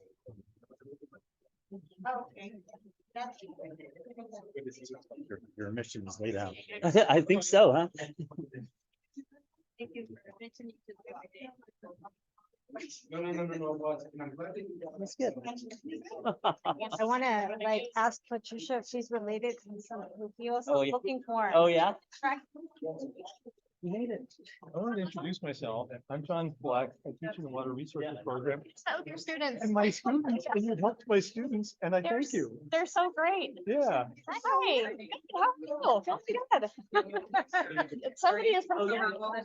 Yeah. Yeah, that was great. And so what we do in the class is always have students go learn about an agency. And we didn't know anything about Las Lunas, so we just said, go figure out about Las Lunas for us and teach us. So, You know what? They did great because by the time I got to them, they had tons of information. So they were already really on track. So we'll see. I mean, well, I don't know if they did. Our public works director said, oh yeah, absolutely. Like I totally want to talk to Michael Jaramillo. Oh yeah. And you know how that goes sometimes. Yeah. So Susanna is with Tierra Right of Way, and they're a right of way consultant on the new second interchange project. okay. So I'm working with them all the time. Yeah. So So where is that going to be? do you know where the prison is? Yes. So it's gonna be right next to the prison. Okay. Kind of in between Yeah. the southern boundary of Rancho Valencia. Yeah. And then it goes across the river Yeah. and then meets out on the High Plain at New Mexico 47. So you asked to interview me for my science fair. Oh. About 15, 20 years ago. Oh my God. Like with international science fair in Asia. Yeah. What a small world this Yeah, is. you know, well, Yeah. Yeah. It's a small town. yeah. It's a big town, but it's a small town. I was really happy to talk to your students. That's They're great. Just I- great. Yeah. Really good. Yeah. Yeah. So I'm really excited that worked out. Okay. Thank you very much. Thank you so much for coming and letting me know who you are. Yeah. Because of me, it's Yeah, Megan was like, good for you. she asked me information, and I was like, oh, that'd be cool if somebody made it, but I didn't necessarily expect it, because you guys are busy. Yeah, so- I was like, I'm gonna make it work. And I had like one phone call to make. I did put stuff on it, and I had a phone call to make. And it went to voicemail, and I was like, here we go. I know Brenda. Oh, man, you must be so thrilled to have finished with our favorite client. He is one of my favorite, I'll be really honest. Yes, I mean, he's a great guy, but he's, I mean, he's such a fan. yeah, we're finishing up just with the relocation. Yeah. Yeah, I Thank you was. so much. Great job. Yeah. Hi, Okay. I'm Amanda. Oh, nice to meet you. Yeah, thanks for coming. So, yeah. We're all just surprised. I thought the perfect conditions are all right.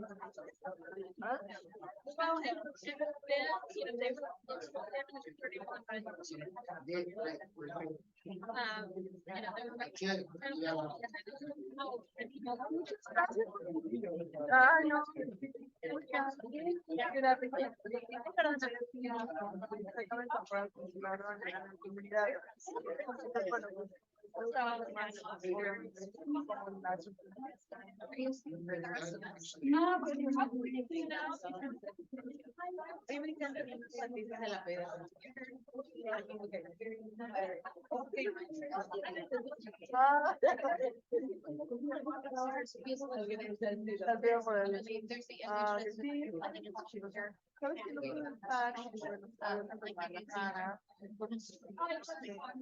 No.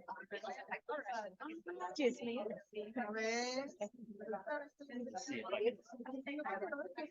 Yeah, I chance to stick up my brain.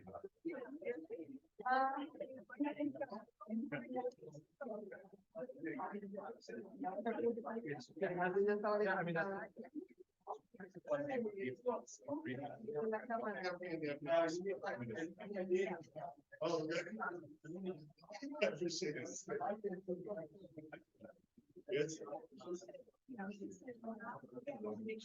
don't know if you saw the smoke coming out. It was some days, but we have breathing solutions. Okay. Pero pintaron en donde en el museo, en Valor. Oh,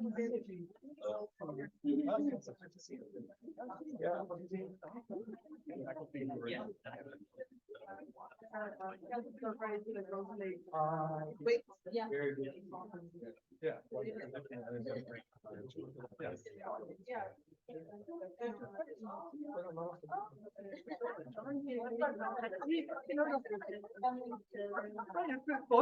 Almost open.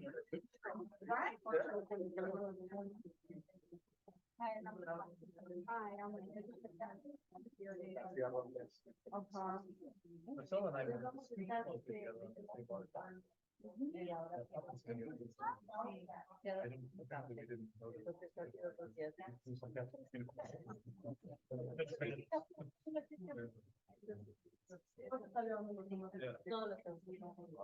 Como todas las otras digo, toda el área de comunidades está involucrada, pero bueno, son como que hay altas áreas que se enfoca más en ciertos temas.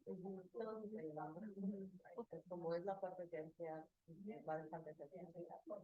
La parte, pues, Quisiera presentarte a Agnes, al STEMARS, ay, sí, ella estuvo ahí en ahora que Nos conectamos. perfecto, para empezar a trabajar, aunque todos fueron de la autoridad. Para trabajar en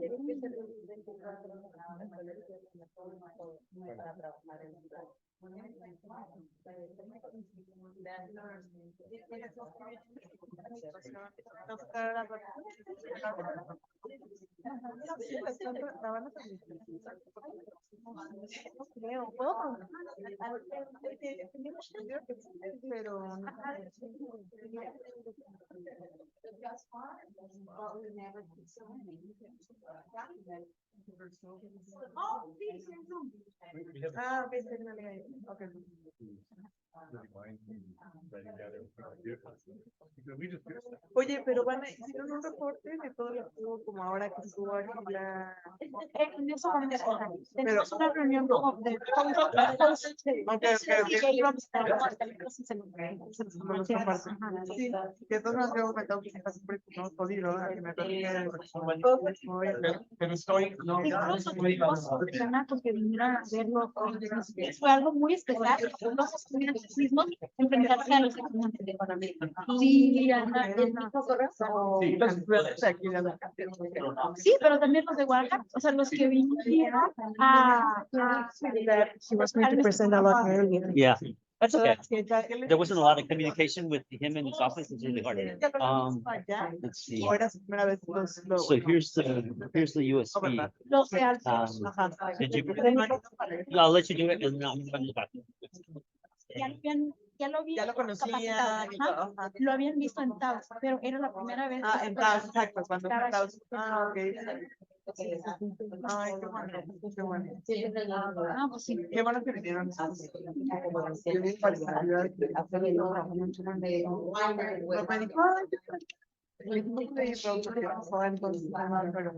Antes están muy ocupados ustedes con organizando la misión.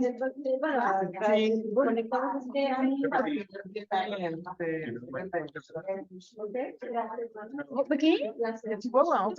Yo estoy hablando los de Hispano Chamber que van a México City. no, hasta ahorita no nos han pedido algo. Que escuché que se van a pasar más, que se pedido algo. Pero más bien viene la gobernadora de Chihuahua el 15. Viene el 15. Es algo que es muy rápido, pero en eso, bueno, estamos atentos a lo que nos dicen, ¿no? Porque estamos pendientes. Pero lo otro de la misión, no, ahorita me escuché, que no he hablado con Rob y con Minerva de la cámara hemos visto otros temas, pero con Rob no he hablado poco, entonces yo Y el grupo que viene. Ya ni ya preguntaba al porque la gobernadora.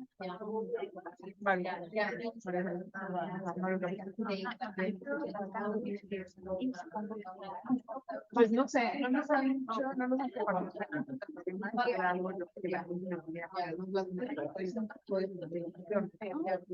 entonces, pero pues estamos ya en contacto para la es una cosa muy importante, pero no sé si van a ir a yo creo que van a ir porque esto es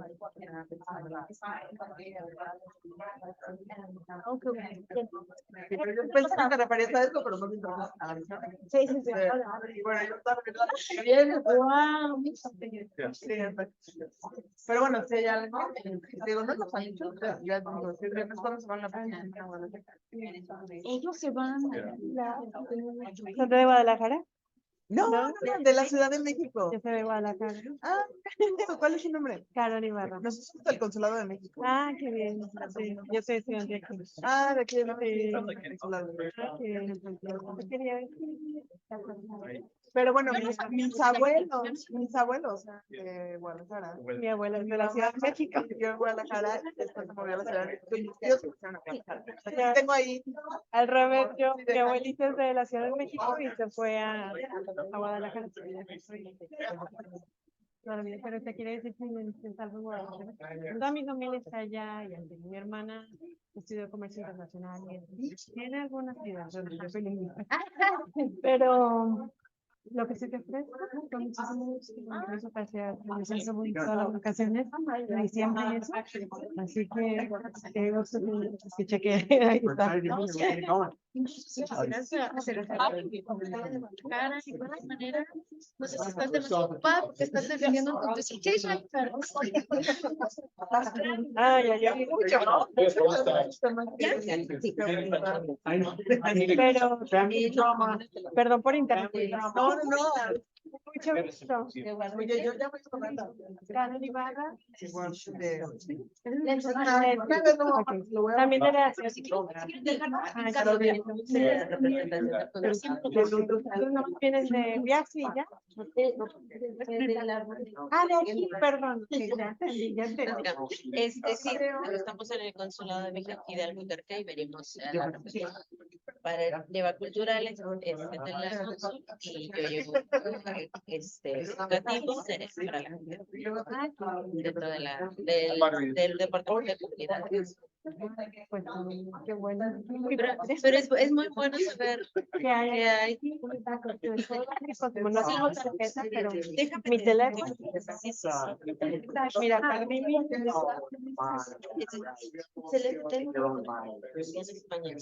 por si quieres Madre, tengo todos los documentos. Te conecto de mi compañero del máster, Sofía Madrid, es el que lleva negocios internacionales directos. Hay un dentro del comercio de España. Existe este grupo de que lleva estudiantes a toda la de España.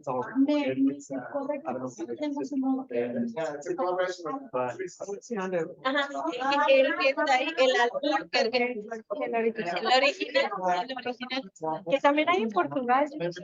sí, sí, porque era el general Albuquerque y tiene hasta una estatua en Porto, no, en Porto, en Portugal.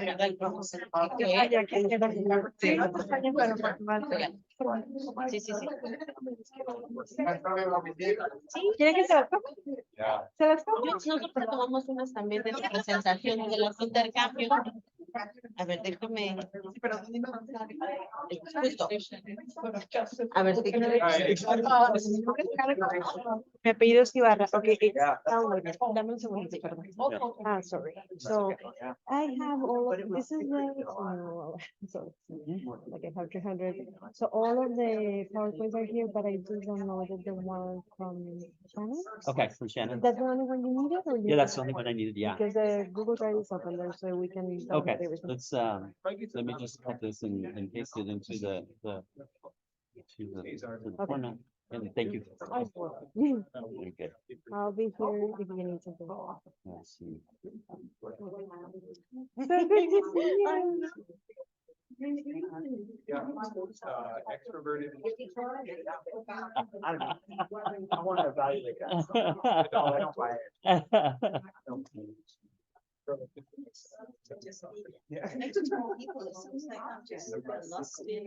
Oh, yeah. So what I think I'll do is I'll introduce you, and then you can introduce, haven't seen Ted, so, I gave him a call.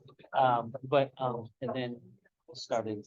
And, you know, the way we did it is introduction, we let them come up and present. And then go sit down and then after that. I think we could, you know, kind of under that. Yeah. Yeah, so a bit unfortunate, but it was nice to meet this week. And so I think we're gonna have a gap. So we could go. Yeah, and what we did in terms of microphones is that we did have this one for you, and then for the panels we had those. I think you can go. No, one was Have a clicker. Going up here is better Yeah. because then, blood flows and you don't fall asleep on your own work. yeah, exactly. Yeah, I think it's better to come up and that way you can. Yeah. Fine. Okay, yeah, let me just. Yeah, I think. Katira. Katira. Yeah. It's Okay. an odd name. I think it's working fine. So just down here, just hold it down. Thank you, thank you. Oh, how are you? Oh, no, I'm sorry. I know, it's, oh my gosh. Yeah. Thank you, Yeah, Sarah. it's, Different. oh, yeah, thank you. Manuel did a fantastic job of. South Valley. Yeah. Okay, so it is. Yeah. Well, no, so this, yeah, so that it should be the other one, actually, the one, Is it like? community engagement and. Oh, I am. I'm just Yeah, gonna. that's the Okay, one. good. Yeah. Get a This one, brownie. so every title, but, so, yeah, I think. Oh.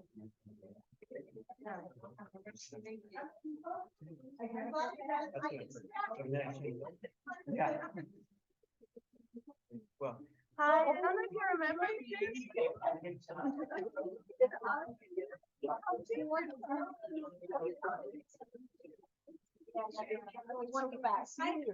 And I'm happy to see it. There's so many local young companies that, you know, that celebrate. To see you as a mentor and all of this, right? You've always been great. Thank you so much. I appreciate your work. Right. So Thomas, it's your so Resinana and all. So you help something when I'm sex porn. I don't know if you do that history. They connected with hundreds of others. I just want to make sure everything's good.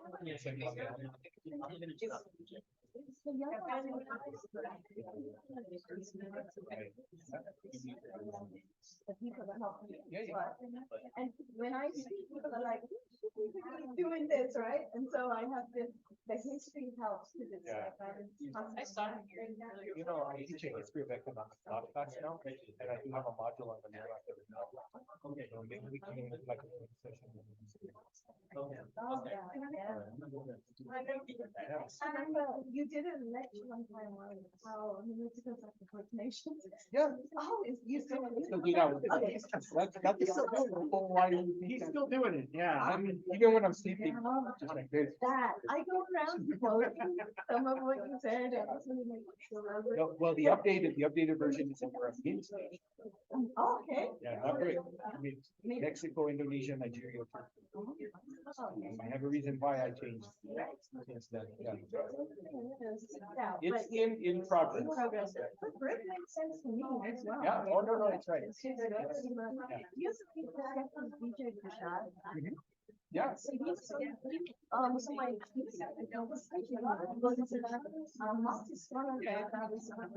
and he makes those things. And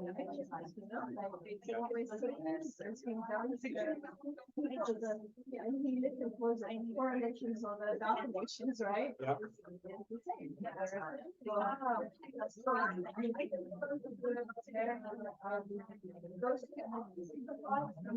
The big national books.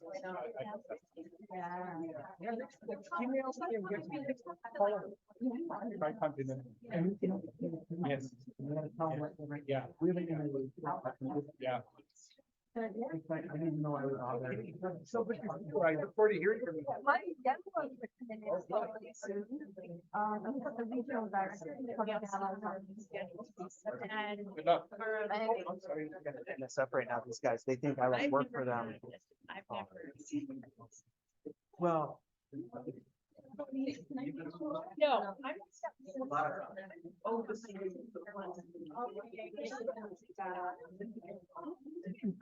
Mention it, if you mention it. No. you gotta mention it. Oh. Well, so. here's the thing. I never get one. This one, I literally put $75,000. Oh. That's literally gonna be. Oh, awful. We're drinking, man. We're bringing money. I'm like. So my goal is, I'm dialing back. We're doing like one big proposal every month. That's awesome. Now we got. Oh, yeah. They want us to read it, and Right. some of us. But no support for it, yeah. Yeah. Yeah, you gotta go to the elementary.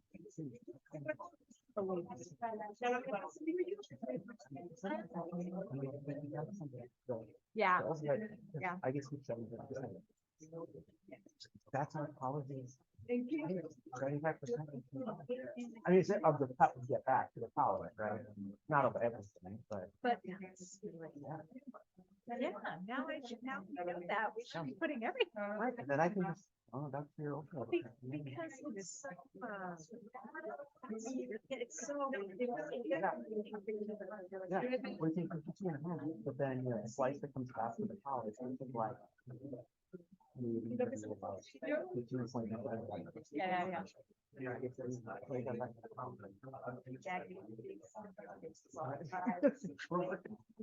I tell him, this man, you got some more money time, do you want to do it? He's like, I don't know, it's too much. I was like, well, look how much. He's like, that's it, all the time. And he's my advisor. Oh, I know. And I'm Yeah. like that. Yeah. My husband's like, he's my advisor. That makes sense. You're so stupid. Oh, I know. But I guess I just like punishment. Well, it's like these guys with $70,000. I- Like, why do you push money? Right. Even Well, I want to keep you good with them. I want to play soccer with them. right. You never know. Yeah, you don't know who knows. Oh, yeah. You gotta get it. We had the European one, but they under $50 million. That's spread across lots of different people. But what is it? So it's it's for the space gallery. All the space, where people want to. What,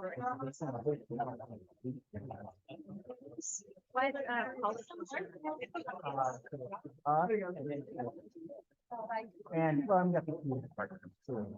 But yeah. well, but it's probably serious. True. I mean, It's not a yeah, big deal.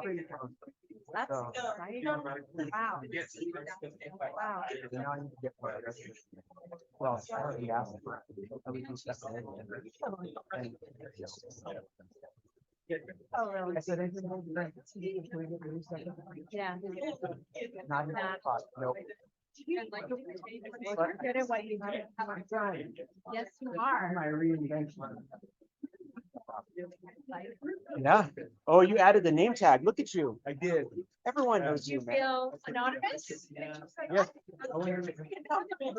Everyone knows you. I should have man. put on. Yeah. I've often put legal. That's who I want to be. Yeah. I already know my wow. Yeah. I even had my brother, got me a tiny version of Oh, really? I don't want to put it over my door because it'll be gone in like 2 seconds. I'm hoping this is more upbeat than this morning. I thought it was gonna be like, who was on the panel?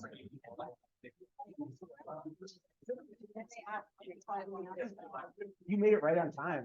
Who was talking about the chair? And I was like, And I told them they didn't answer. I told them. oh. Oh. Oh. You got it. You got to do it. Yeah. I've been doing a lot of things.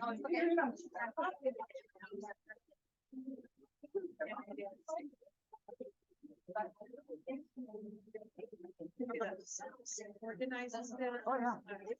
And you finally did. Yeah, I just checked on it today. So we got the money.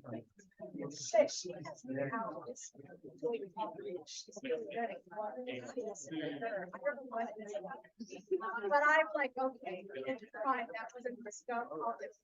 Someone can talk to you. We got some survey work that they've been planning close to. And so we're just running it for the contract. Yeah. This week, because I think that they're so effective and integrated, organizing, and it's really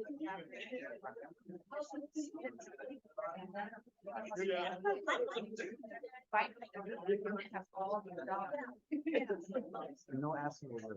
Yeah. We don't have that here at the university before. Yeah.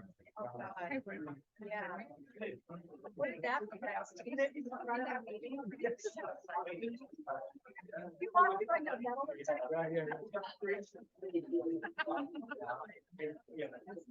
So the new rumor. The rumor is that you can use this department.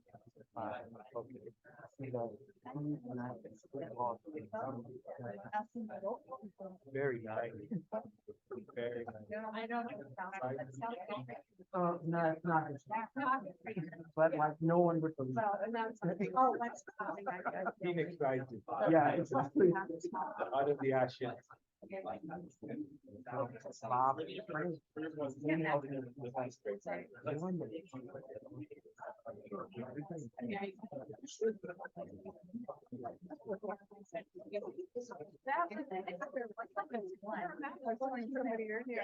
just had this big baby black fire in my time. I mean, this is actually. And I had to.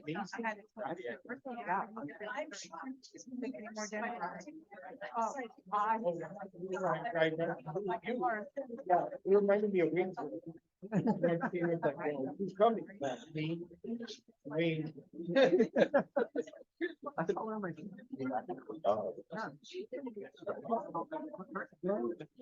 Well, they did a pretty good job flooding.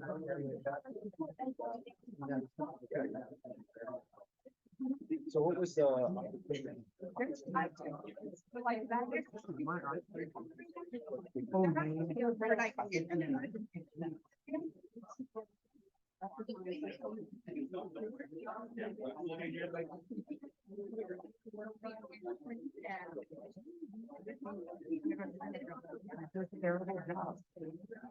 And so, and then, right?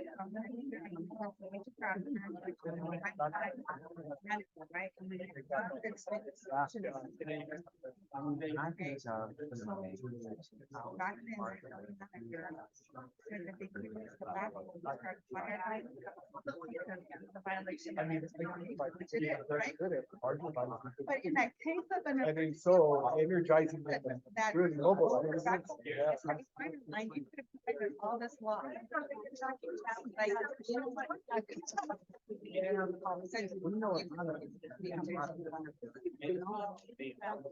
I see. Yeah, I was.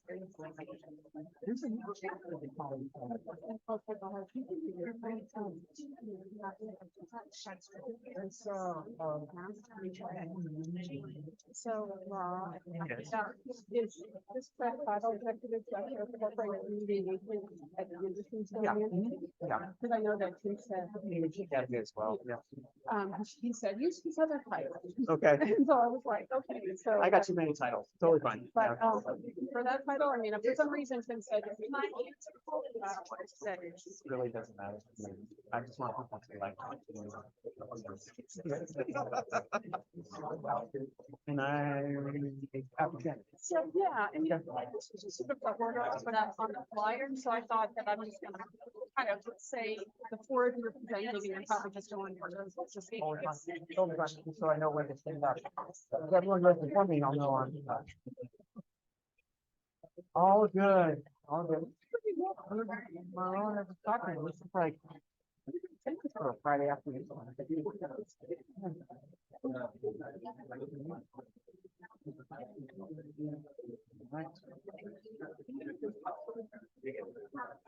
Are we ready? Always. Okay. Always ready. All right, that sounds good. Let's go ahead and get this going.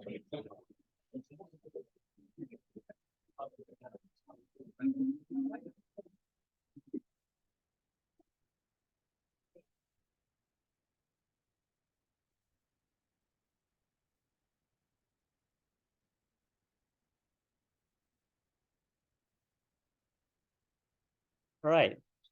Thank you for everybody coming back. I appreciate you coming and staying. And if you're just getting here, well, welcome. Again, I'm Tim Castillo. I'm the Director of Community Engagement Initiatives here at University of New Mexico. And just happy to really start to build this network and really advancing the state of New Mexico and really looking at how we improve what we do in community engagement here at UNM. So with that, we've got another panel of people that are running centers and institutes here at the university.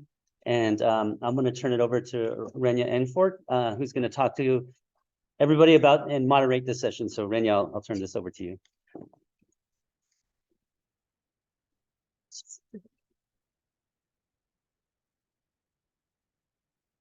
This phone seems to be falling apart. Can you all hear me?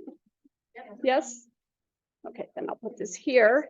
So welcome everybody. It is great to see everybody here for another panel on discussing community engagement here. This panel is focusing on 4 centers and institutes, initiatives here at UNM. We're going to have 4 presenters. Each person is going to present about what they do, and then we will have a discussion, open discussion among any questions or thoughts you have, and then I have some questions as well.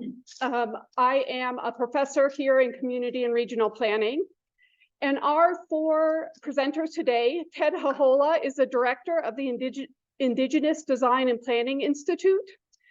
Kieran Katira is the director of the Community Engagement Center.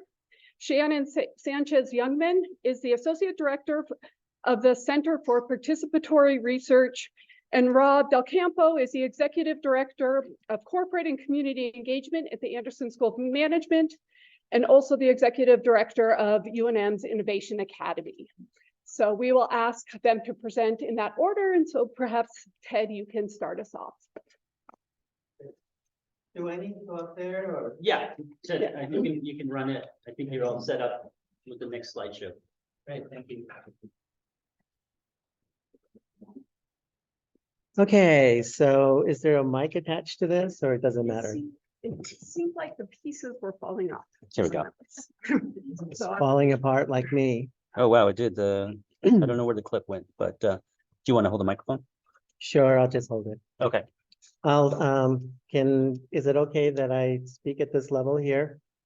Because I actually have been trying to shake this bout of flu, which I've had for a number of days. So it's been a struggle, but nonetheless, you got to go plow ahead. But I am Ted Hohola. I'm a distinguished professor and Regents professor here in the School of Architecture and Planning. And thank you for this opportunity in order to sort of talk a little bit about how it is that we go about our community engagement. So I just click here. Okay. So I'm director of the Indigenous Design and Planning Institute, which we lovingly call IDPI.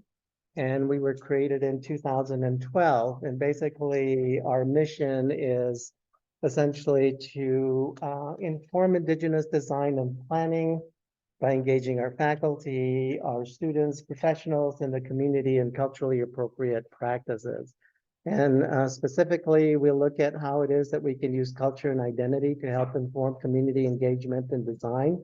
So many of our kinds of projects that we have initiated have really been to kind of cut across 3 major groups of individuals, from the kind of professional development side. Of course, from the academic side, we've been fortunate in order to work within the community and regional planning program or department where I'm faculty, as well as a number of other Indigenous faculty as well too. And we have the only Indigenous planning certificate at the graduate level in the country. And we've actually been given the green light to develop an online Indigenous planning certificate, which we're laying the groundwork for. But the idea here is basically how do we, in a sense, position ourselves to develop scholarship, because we firmly are invested in an educational institution, and it's a scholarship that will really essentially help to retain and continue to impact and influence those that we hope are going to be coming up the ranks. And the other major group that we also work with are the tribes. Largely, we focus here within the Southwest, but we have conversations with many, many other tribal organizations across the country through the networks that we partner with. And just this afternoon, a few hours ago, for example, we were talking with Native Alaskan community that's looking at developing a memorial plan for a Indian boarding school that they have just north of Nome, Alaska. So our reach is pretty far from the standpoint of trying to identify those tribes that are really receptive to the idea of how they can use, in particular, their indigenous knowledge as a way to bring that vitality back into their community. And then lastly, we also work with the professional community and have worked with the American Collegiate Schools of Planning and American Planning Association, as well as numbers of other organizations. We're laying groundwork with the American Council of Landscape Architects, and also have worked with American Institute of Architects to begin to bring voice of our practitioners to the forefront, particularly since we're trying to bring our own intelligentsia, so to speak, in terms of assuming and taking over that role of how we go about providing our own assistance and our own knowledge sets to local communities. So this just gives a very quick map of the kind of projects that we've done here in New Mexico. We have more that are outside, and there's actually numbers here that we need to continue to add on to. We suspect that since we've we've organized and or assisted over 100 tribal communities in some form or fashion. And we do it through our courses, we do it through teams that we put together, and we also support students who are working in these areas. So these are just some of the examples of the projects which we've completed. These ones represent large tribal community planning kinds of initiatives. You can see one all the way down there is in Cañar in Ecuador that we did a few years back. Here's examples of more specific kinds of projects that we've done, which are much more focused in terms of their kind of scale, in terms of specific sort of project sites and work that we've done with some of the communities here. And this just gives an overall example of some of the partners that we brought into these initiatives who have either funded or endowed the Institute in various types of ways. So that quickly is just an overview of how it is that we've gone about the kind of tasks that we've been able to get done. And really, in a way, we feel that we're kind of leading the charge in terms of what the discussions are nationally and internationally around, especially Indigenous planning, getting some headway with Indigenous design, but we're leaving some of that to our colleagues who are in the architecture and landscape field. So we've been working diligently with them and have just had great relationships across the board with all of our departments here in the School of Architecture and Planning, in particular with planning, with landscape architecture, and with architecture. So on that note, then I'll pass it on to our next presenter. Thank you.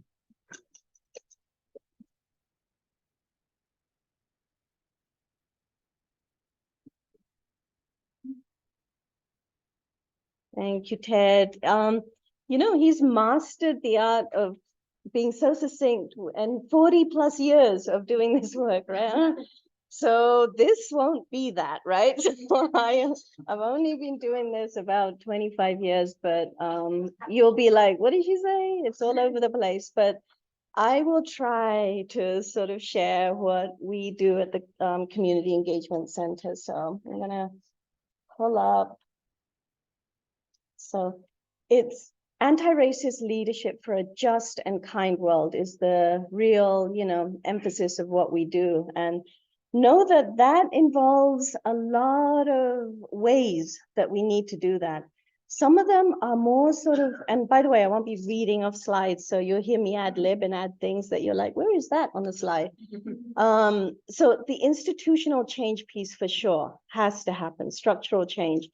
even though we're about that leadership development of young people, and I'll get into that, but there's so many networks that the community engagement centers are part of on campus and off campus, all trying to shift and change things. Like an example would be, since the provost is sitting there, it's the provost's council, right, on diversity, equity, inclusion. I was one of the co-chairs of the founding of that committee that helped bring about 2 pieces of change at UNM. No UNM student can graduate without having a class that's on diversity, equity, inclusion, and power, right? And that is one thing. A second one that took many, many years is shifting and changing the hiring practices so that we actually ask staff and faculty, what's your demonstrated commitment to equity inclusion, right? And it's a shift from just saying, you know, what do you believe about it, right? Because people can Wikipedia, right? But what have you actually done? And that matters, right? But that's like 4 to 6 years for some of those shifts. And then off campus, an example of that sort of incubation of new ideas and new initiatives, we were part of the Native American Community Academies NACA Inspired Schools Network, right? And this is a network that helps start schools from that indigenized perspective. And they asked us to work in the international district. And they asked us because of a longstanding relationship with NACA and NISN. And also because the international district, right, largest number of urban natives, refugee asylum seeking families, there's so many, you know, low income families in that neighborhood. And I come from a displaced family group. My parents were factory workers with, you know, middle school education. There's this sort of connection that I had with the international district. They knew, right? And so we helped charter a school in the international district that was based on, and this is that community engagement. The families, the communities all came together for 2 years to help name what it is that they want in that school. And it was restorative justice, ethnic studies, and food as medicine. And it's been chartered, it's still to start, right? So we're not giving up hope. The families aren't giving up hope. It will one day be a school that will start in the ID. But because that school didn't, it's been chartered but didn't start, we took the Food as Medicine Network, and that became its own network of all the partners and collaborators who actually want a whole school model where food in the cafeteria and everywhere is what they want it to be, right? It's culturally responsive, it's things they can recognize, it's healthy, it's locally sourced, all of those things. So that network is trying to push for that kind of change in our schools. So there's that big umbrella. And then there's all of the youth development work that we do. And that is the longest standing. We've been here 27 years or so, mostly under the radar. And we've been working with young people in various projects. And I'll get to some of those other things we do, but I'll get to the projects that we're a part of. So let me start with UNM Service Corps, the oldest one that we've worked with. And those are full-time university students, and we take on Central New Mexico Community College students. And they are in community at least a year, and they're with those communities 15 to 20 hours a week. This is what they do. This is their parallel education as they are studying in college. And we try and sort of connect them to nonprofits and community-based spaces that really help them connect their studies to outside and have the outside really help them enhance what they do in the school and actually figure out what they want to do in life, right? They learn from the networks that they have there. And I'll talk about the impact in a second. So NSF STEM is a collaboration with College of School of Engineering, and it's really to sort of have engineering students work in small groups with nonprofits, with community identified projects that the young people can address, right? And so that has been running for a while. We've got Food as Medicine, that larger network I spoke about, anti-racism workshops and initiatives. So this is huge for us. People's Institute for Survival and Beyond is an organization that's shaped what we do. We've become core trainers, some of us in the mix. And it helps have that framework that it's about structural racism, it's about structural inequality, and we should really be looking at things in that way and not just serve, right? Because then we might even be perpetuating some of the harm. And then ALE is the Anti-Racist Youth Leadership Institute, high schoolers getting involved in similar kinds of projects as well. But they actually do that for about a month in the summer, and then they're civically engaged throughout the year. And I want to mention public allies, and I want public allies to stand up and our staff because I brought them here. So they're up there. These are the public allies. Thank you. And the regional director up there as well, and the staff of public allies, all of that bunch over there who are refusing to stand up, but there's staff up there as well. Thank you for all the service you do. And public, yeah. So this is the we, right? There's no like, oh, Kiran, the center, the people, right, that are involved. There's a huge number of them, but public allies, they're committing a whole year of service, right, to nonprofits. And we, you know, the vision mission of public allies is so similar to CEC. It's all about creating a just world for and a diverse leadership to sustain it, right? Which is what we want. And so know that they're in nonprofits for 1,700 hours, right, in 10 months. So we're talking 42 hours a week. And you're wondering, how can some of them be students? Well, you ask the grad students at UNM what they have to do, right, to get through school. And so it's the students that have to sometimes, you know, be engaged in that way. And then it's people that have left university and not sure what they want to do, right? They might not be in higher education or wanting to, they can't get that career track job.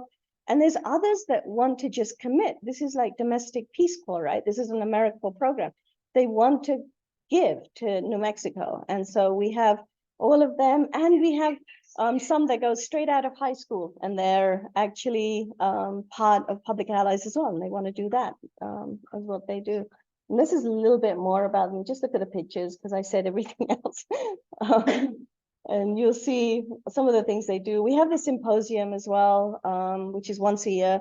It's a space to actually have, oh, we might have to call it the other Community Engagement Symposium this coming year, but it's going to be, one where it's the young people and it's community members and it's faculty and it's staff and students of UNM as well. But this is some of, you know, what are the apprenticeships about?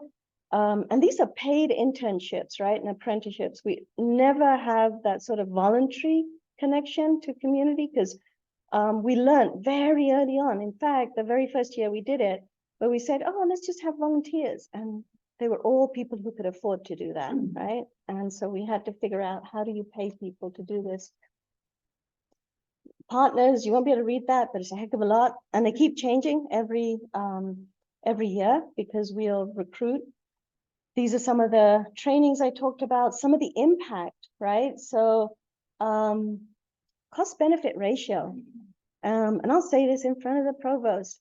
We do not receive any ING monies or RPSP monies.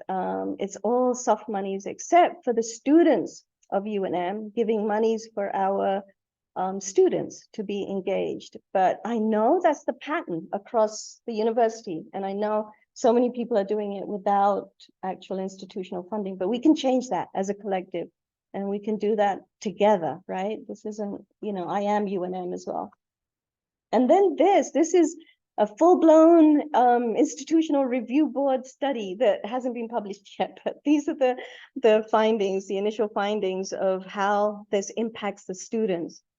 And we know it impacts the university in terms of graduation and all of that, and getting these scholarships coming back to the university, having young people have a sense of purpose in what they want to do in terms of their studies. And then it impacts our communities because we know that they come back year after year. 25 years ago, one of the first partners, still a partner, right? And so we know that New Mexico benefits from all this. And yeah, these are some of the funding. And that's it, folks. That's what I've got for you. And Questions welcome, sorry, Shannon?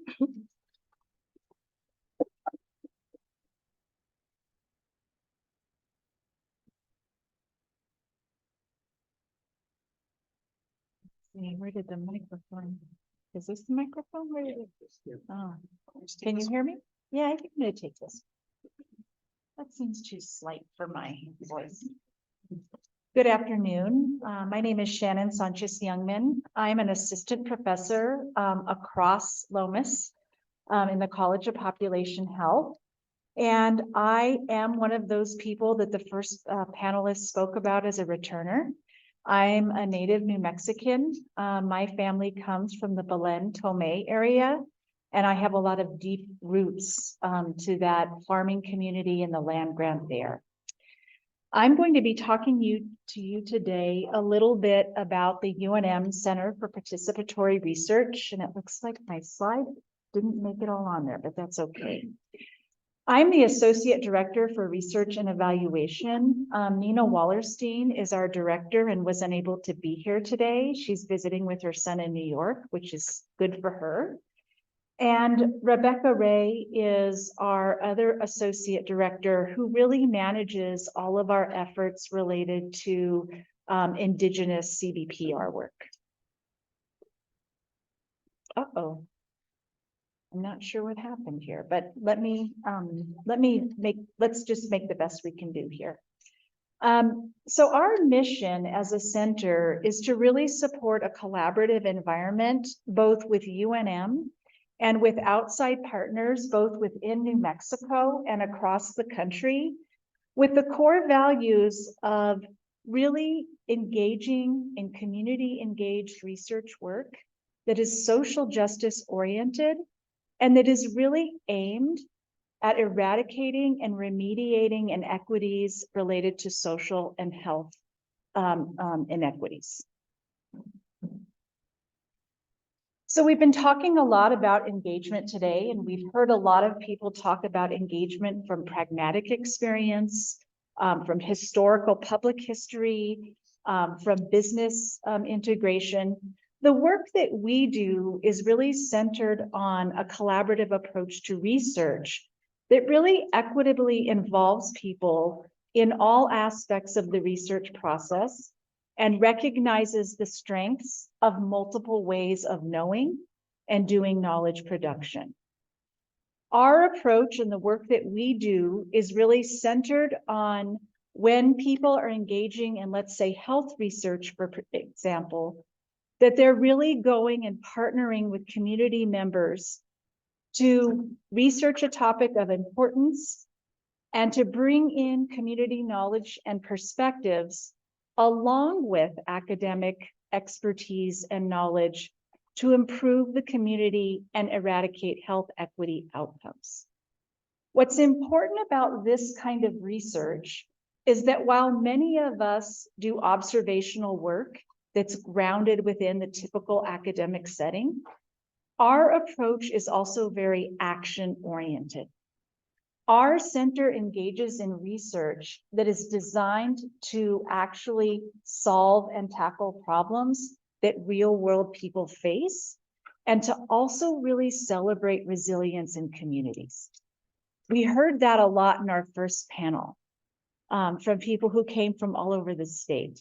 So as an approach, we are really interested in moving outside of the walls of academia and doing pragmatic research that has implications for injustice. So this is just a simple slide that summarizes kind of the core values of how we approach the work.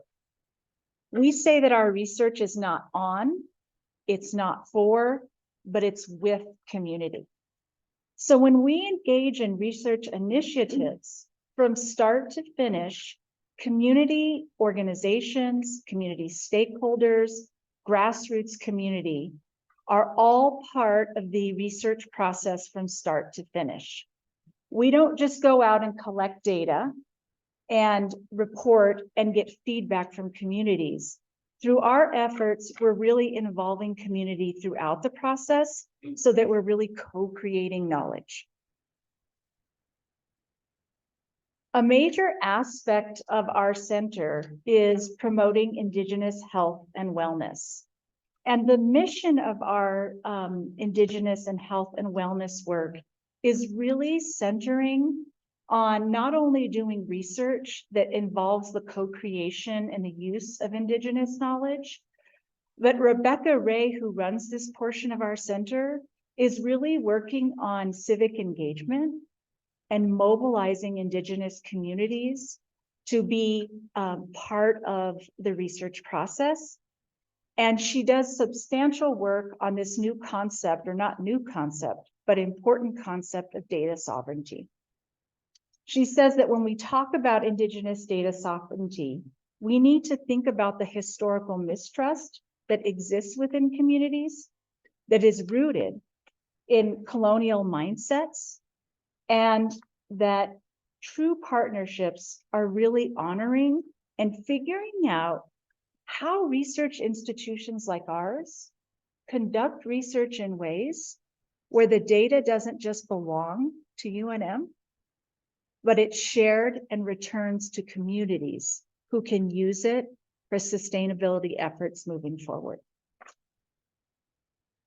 Just to give you a sample of some of our Indigenous initiatives, Lorinda Ballone, who's not here today, but her daughter is, she's in the audience. She's led a long-term effort called the Family Listening Program, which has been a collaboration between the College of Ed, our center, and UNM tribal communities to strengthen culture-centered intergenerational family wellness.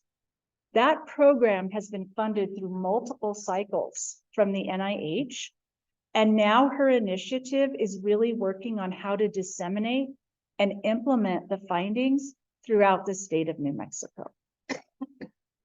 We also have a really popular initiative called Res Riders, which is a year-round leadership program that utilizes extreme sports activities to build strength and coping and leadership skills among Native American youth. This project started out as an NIH-funded research project, but it was so successful that it's been sustained after 15 years post-funding period. And finally, through our Indigenous efforts, Rebecca runs the Tribal Data Champions Initiatives, which is a year-long program that's exercised with tribal community partners. And through the process, folks are learning how to divine, govern, protect, and control the collection of their data. So what we're doing in this initiative is really looking at how do we build capacity within our communities, within our tribal communities, so that they can push back better when PIs like us, faculty members like us, come and ask them to do research in their communities. So the other major component of our center functions around CVPR research and evaluation. And this is where my work is more centrally located, along with Nina Wallerstein. So in this arm of our center, what we've been really trying to work on over the last 15 years is there's a lot of folks doing CVPR research across the country. We set out through a number of national initiatives to understand what is the science behind this? Why are some partnerships more successful than others? And how does this kind of work impact long-term outcomes in health and social equity? So this just gives you a sense of the stages of funding that we've gone through. And it started back in 2009, and now we're in stage 4 of our funding. Importantly, what we've learned is that we surveyed over 500 partnerships across the country. So we've developed a set of metrics that helps us understand what is it about partnering processes that make research community centered, okay? In our more recent work, we're really aiming to develop and implement interventions that are around institutional transformation. So we've learned a lot about what makes successful partnerships impactful, but we learned through our work that partnerships are not enough. Academic health institutions have a major role to play in figuring out how we can scale up these processes and also leverage more structural power within communities at a bigger scale. So in our more current funded work, we just went through a process, an engagement process with Stanford, Morehouse School of Medicine, and the Fred Hutch Cancer Center. And we were able to co-develop with those institutions some successful organizational interventions that we're hoping to pilot and test in our next round of funding. So for us, moving forward, it's important to understand all of the dynamics that level the playing field and help alleviate power relations. But moving forward, it's necessary that we start talking about how we scale this and do this at the academic institutional level. I'm not going to go through our whole model in full, but through our years of work, we've been able to work both nationwide and in New Mexico with stakeholders from all sectors and across the country to develop a framework and a model for what it looks like to really do engaged work that leads to health and social justice outcomes. So this is an example of our conceptual model. And I just want to point you right now to the two inner bubbles. We have found, and you heard this today by how people spoke, is that there are two essential crucial elements to creating effective partnerships.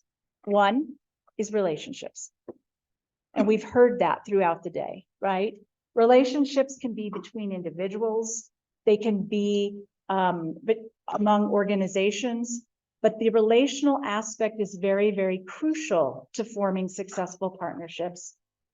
And we've done a lot of work to start to understand what are the structural elements that really make this work.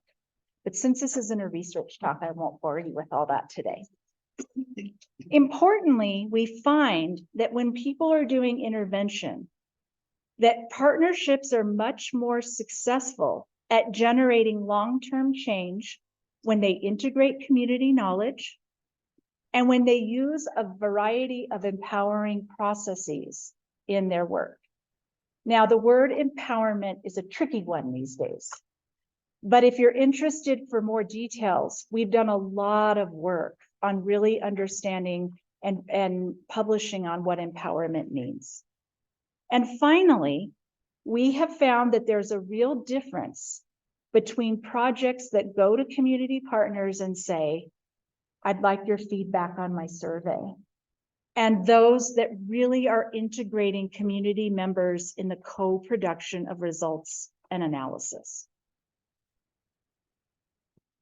This just gives you an idea of some of the work we've done. We have a lot of interventions that we've developed with workshops that we've used all over the country, and this just gives you a picture of that. And as I said earlier, we're really excited about some of our new directions in our work. I was just recently awarded this NIH Research and Capacity Building Corps grant. The National Institute of Health has decided that they are going to attempt to fund community partnerships across the country to really do structural intervention work that addresses the social determinants of health. And we are working with Drexel University and have been awarded a subaward to lead their research and capacity building core. So we're very excited about that work. We also have other members of our center who are providing consultation on institutional transformation for private healthcare systems. A good colleague of mine, Prajakta Adsal, who's involved with our center, is doing some very important work with Mayo Clinic across the country. So I'll stop there and we'll have Rob.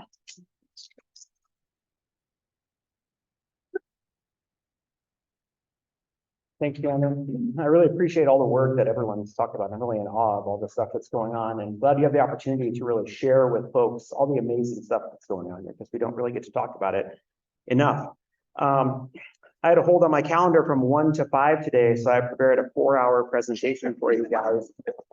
So I'll try to summarize things. But I have a couple of different roles related to community engagement. I'm going to focus on the Innovation Academy here mostly, but I just wanted to touch on some of the work that we do at the Anderson School of Management in corporate and community engagement. That office was established in 2021 from the relics of a former department or area that we had and really reformulated. And we really focused on a lot of engagement issues with the community, specifically looking at businesses. We do a lot. We're looking at internships and how we can facilitate those for our students and for companies, particularly small businesses in and around Albuquerque, and now more and more throughout the state.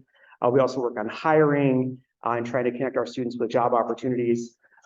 Class projects through our business clinic have become very popular. I think that's not anything new to faculty members across the university, but we've tried to make it a little more streamlined so that we can engage people in the community that are looking for the assistance of our class, align those with course objectives and learning outcomes, and provide them as a positive opportunity for both the organization utilizing those student opportunities as well as the organization. I mean, I always tell them as sort of a little bit of a caveat that we are working with students. We've got about a 90% satisfaction rating, but there may be a clunker every now and then, which is part of the job is making sure people understand the learning opportunities. And then finally, through offering professional education, upskill, reskill for people in our community.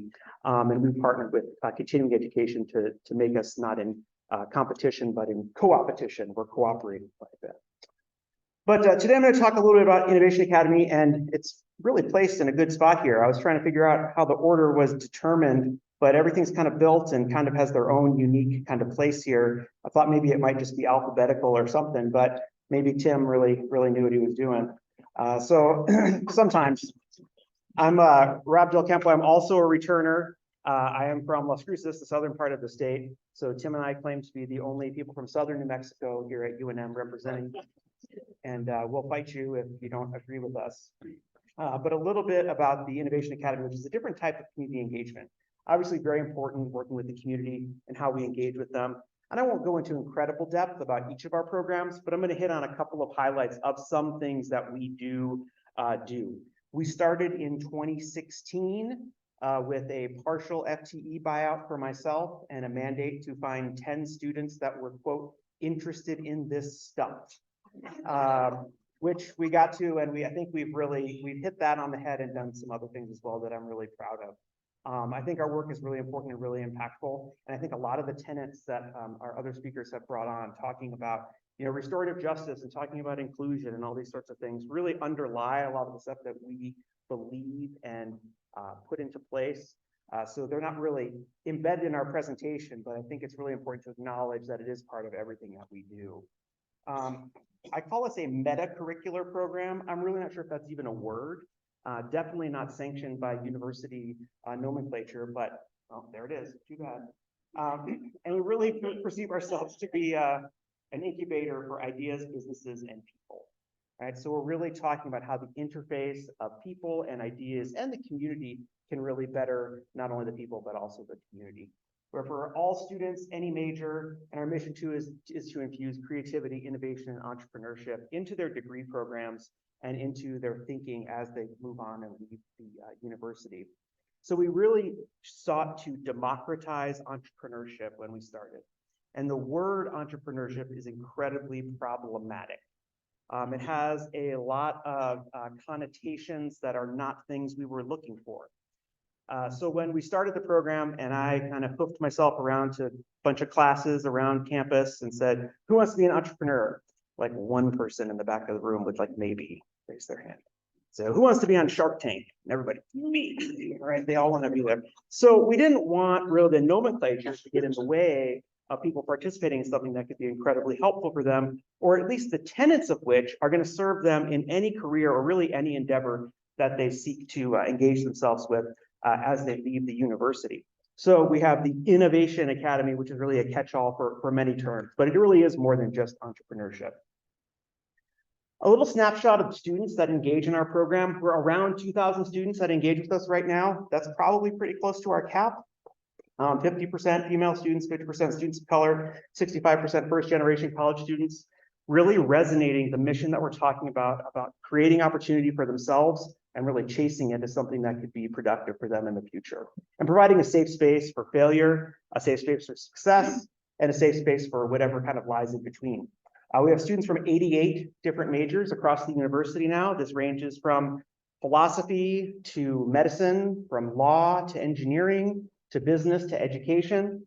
And about 400 students have received academic credit for the work they've done on building their businesses. We've had a little more than 250 businesses established by students while they are in school since our inception, and we're really proud of that. We dole out a lot of money to students, and just recently our students have started to see some investments from the local community. So these are equity level investments for students to take their businesses and move them forward. The big end of our funnel, and this is actually happening next week. I will invite you all to join us on the 8th of November at 5:30 p.m. at Bow and Arrow Brewing as our pitch competition. So we have our students with their ideas. They come out 90 seconds. They don't need a prototype. They don't need a mentor. They don't need any money. They just need some way to record those 90 seconds and to get themselves over there to give their pitch. It's really great. We have people that come out, and a lot of these students receive great mentoring and coaching from people in the community after they kind of engage with them and really kind of keep the fire burning for their entrepreneurial interest. We also have our Tech Navigator Challenge, which is really a community involved competition that we have, which utilizes national laboratory technology. So we take patents, we take non-confidential summaries from either Sandia National Labs, Air Force Research Lab, or Los Alamos National Lab. We've also used Rainforest Innovations here at UNM. And students who are typically non-technical then work with the PIs or the technical leads at the national laboratories to create commercialization plans for these technologies. So they're taking something that's really kind of esoteric, was maybe created for a defense purpose, and then they're talking about how they might be able to launch that in a competitive market.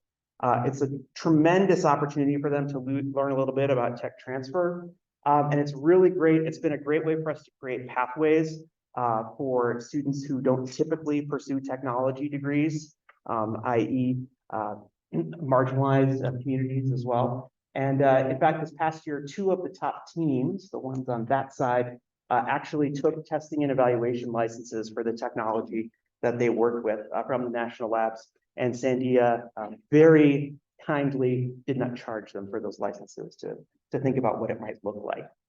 So for example, what are these things that we're talking about? One group there has a technology basically that uses cell phones to test for malaria in the field. Right? It was designed for other purposes, but that was what they kind of thought of might be a great way to use either in remote areas or in underpopulated areas, something like that. We have talked about the Disney College program here a little bit as a way of how we really work with our interns and how we place students in different types of internships. This is a great opportunity for students to receive some credit working in creativity and innovation for Disney, but we also place students closer here to home. But we really want to focus on creating opportunities for them to provide value to these organizations while also learning about the opportunities in professional environments. We have a number of courses that we offer, including the local hackathon, our e-commerce courses, which I'll talk a little bit more about here, and then the idea incubator, which is really the place for them to get credit for working on their own idea. Another example of our engagement here, and this is a little wordy for the slide, so I'll summarize it for you. It's Friday, we don't need to read, at least for work. Okay? But a way that we have sought to engage other folks in our work is that we are now working with a couple of universities in Japan And they have brought several of their students here a couple of different times to work on their startup ideas in the New Mexico market. So they come here for a week. We kind of take them around town. They talk to people. They work with mentors. They work on their pitches. And then on the Friday, they will pitch in English, which is terrifying for them, but they are amazing. It's been quite a bit of fun. And now we have the reverse opportunity to offer to our students as well. So we're kind of keeping it even there. And we actually this past time have picked up a couple of exchange students who were here for a couple of semesters. And now we have one who actually has transferred to UNM because they really enjoy it. So we're kind of looking at a worldwide opportunity to commercialize products and work with the community and that sort of thing. Two of the exchange students are actually finalists in the pitch competition next week. So very exciting. We have a community course called Create Sell Bank that we offer for free because we understand that a lot of students, particularly those that are traditionally interested in entrepreneurship, don't have time to take a 3-credit class. I mean, we'd like to get them started in thinking about how they can work with customers, understand ethical business practices, understand how to work with suppliers, source products, all those sorts of things. And so we offer our community Create Sell Bank course free to students and to community members. Interesting timing that this happened. We offered it right around the time of us kind of getting shut down. Everyone sent home, lots of people laid off. We served 250 people per semester during the pandemic in the community, taking these courses. Everything from businesses in areas like Raton and Jow, trying to find ways to move their businesses online, or folks that have been displaced from other jobs, trying to look for other sources of income. And there's lots of great success stories we could talk about. And it really was happenstance, and we've decided to continue it because the cost is very minimal, but the funding came from an EDA grant that we received at the University Center in 2018. Also, we engage in the I-Corps program, which is really an interesting take on community engagement, you might say. So we're part of an collaboration of organizations here. So it's us, Caltech, University of Utah, UCLA, USC, UC Riverside, Colorado State, and that's it. But we are in a group of the Western United States who are providing opportunities for people to test out product ideas, right? So the goal here is really to provide training for people to go and do what we call customer discovery. So far too often, when people have an idea or a prototype, they don't understand how it will impact the community or potential customers, or how they could very easily alter it to be even more useful. So what this training provides, and it's provided online by all of these universities at no charge. The National Science Foundation pays for this to be done, and it gives them an opportunity to engage with those customers before they even build their true prototype, their MVP, as it were. So it's a great opportunity for people that work in labs here on campus, students who are creating intellectual property, to really identify how they can properly and ethically serve their potential customers. So here's some more information about how you can find more about us. There's our QR code. You can jump on there. We have free resources. In addition to the e-commerce course, we also do a crash course of Entrepreneurship 101, which is entrepreneurship in 45 minutes. I think I'm in 1 or 2 of the videos, so I apologize for those ahead of time.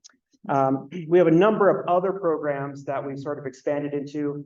The Regional Scholars Connectivity Project is funded by the Department of Education and the NSF with Dr. Montoya down here and myself and another individual. And we are training students in rural New Mexico to think about the concepts of STEM entrepreneurship and how they can use those to impact their communities currently, right? Or if they do and will pursue higher education, how they can take that information back to their community so it's not so scary.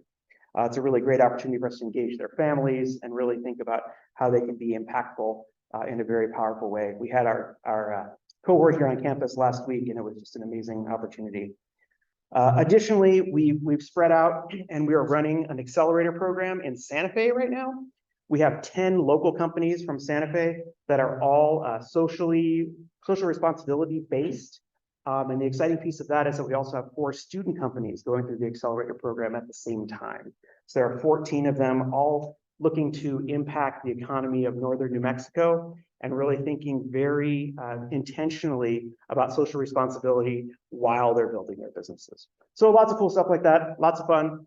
I cut it down from 4 hours to about 12 minutes for you guys. So, all right, thanks very much.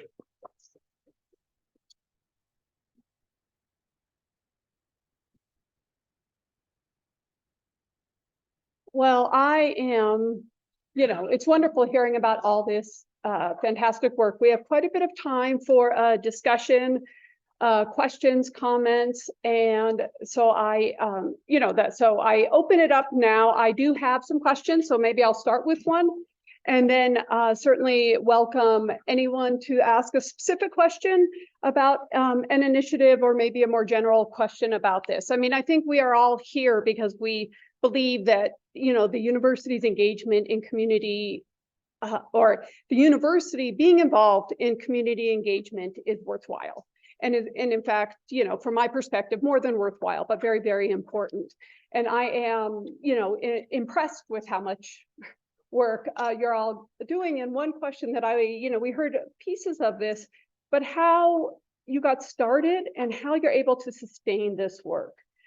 Because it is something that we know is that there's a lot of good energy gets things started, and yet a lot of initiatives aren't able to sustain themselves. And this is something that we're certainly want to ask that so we can figure out how to sustain more of this really great work. And so I know we heard a little bit, Rob, saying how you got started, but just any piece of that. And if that's, just one initiative within the Center Institute or the Center and Institute itself. So I'll say that, the community has been sort of incredibly important in that regard. So, by engaging different individuals and seeing the value that we can provide them, even from a fiscal perspective, they're making investments in what we're doing monetarily through gifts. We don't ever solicit those really. We have people that do that, obviously, in other works, the university. But when we make an impact and connect with folks, obviously it's been a great way to do that. Plus, some of the early successes are kind of harder, I think, than later successes. As we've had some wins early on, that obviously gives you some track record with funding agencies to really kind of continue on the snowball and go from there. I think Shannon really had a great model with her sort of 4 phases of things. And when you don't skip one or they all work out, it's definitely a great thing.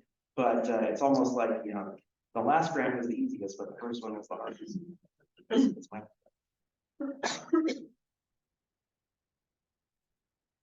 I think I would echo what you're saying. In terms of the center I work with, I'm an assistant professor sitting up here. And what I would say has made me really successful is that working with a large student who's a distinguished professor, part of the model was the engaged work will be really important as a community, both within the academy and in communities. So it's something that we take really seriously in the work that we do. We're collaborating on something for the grand challenge. It's really getting past the I piece and setting aside your academic ego and really just collaborating with folks over time. You develop core relationships, and it's really it multiplies, is what I would say. It's not without its challenges, this kind of work. I'm a community engaged researcher. I do a lot of publications with the communities that I work with. It's time consuming.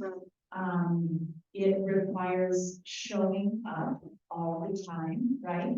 I can't do a Zoom focus group from here when I'm working in the basin. I've got to go down, really be there, and really build rapport with those communities. But it's doable, and you know what? It's kind of more fun than the work that I used to do just in my office, is what I would say. But I think there's a lot of exciting engagement going on this. I see a lot of students or younger people in the room. I think a lot of it's just really trying to connect with folks. We're always excited about working with top students. Look at what you're doing with your center. So I think that this is an exciting event that's going on because hopefully we can see each other and be more visible with each other. Yeah, so how did we get started? And it is, you know, the story is similar in that it's community driven, right? So it was community identified need in 1997.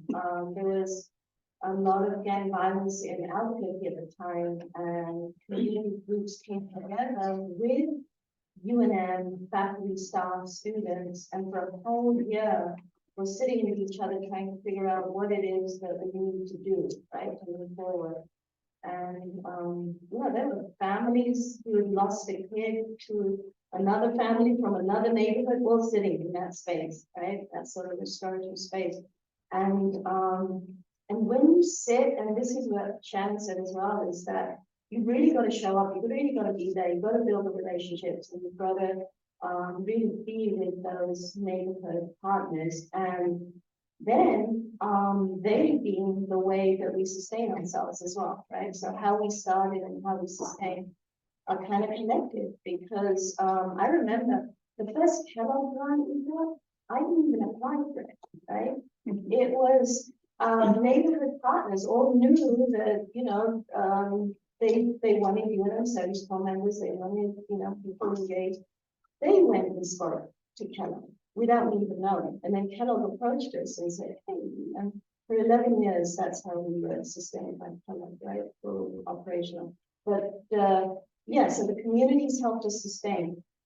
And our current model, right? Public Allies National is a national organization where the local host, UNM, is the host for New Mexico, right? And that relies on nonprofit partners actually putting in a substantial amount of the allies' stipends to have them there, and then the AmeriCorps drawdown funds help for operational. And so it's back to our partners, but now it's national partners too, right? That are helping us do that. So that's how we've sustained. Is it sustainable, right, in the long run? Is the big question, right? So how will it, you know, to keep your principles straight? I think that's the key piece, right? Because money's out there and, you know, you can apply for different things, but you want to be values driven, right? And that is where, you know, yeah, because funders sometimes change.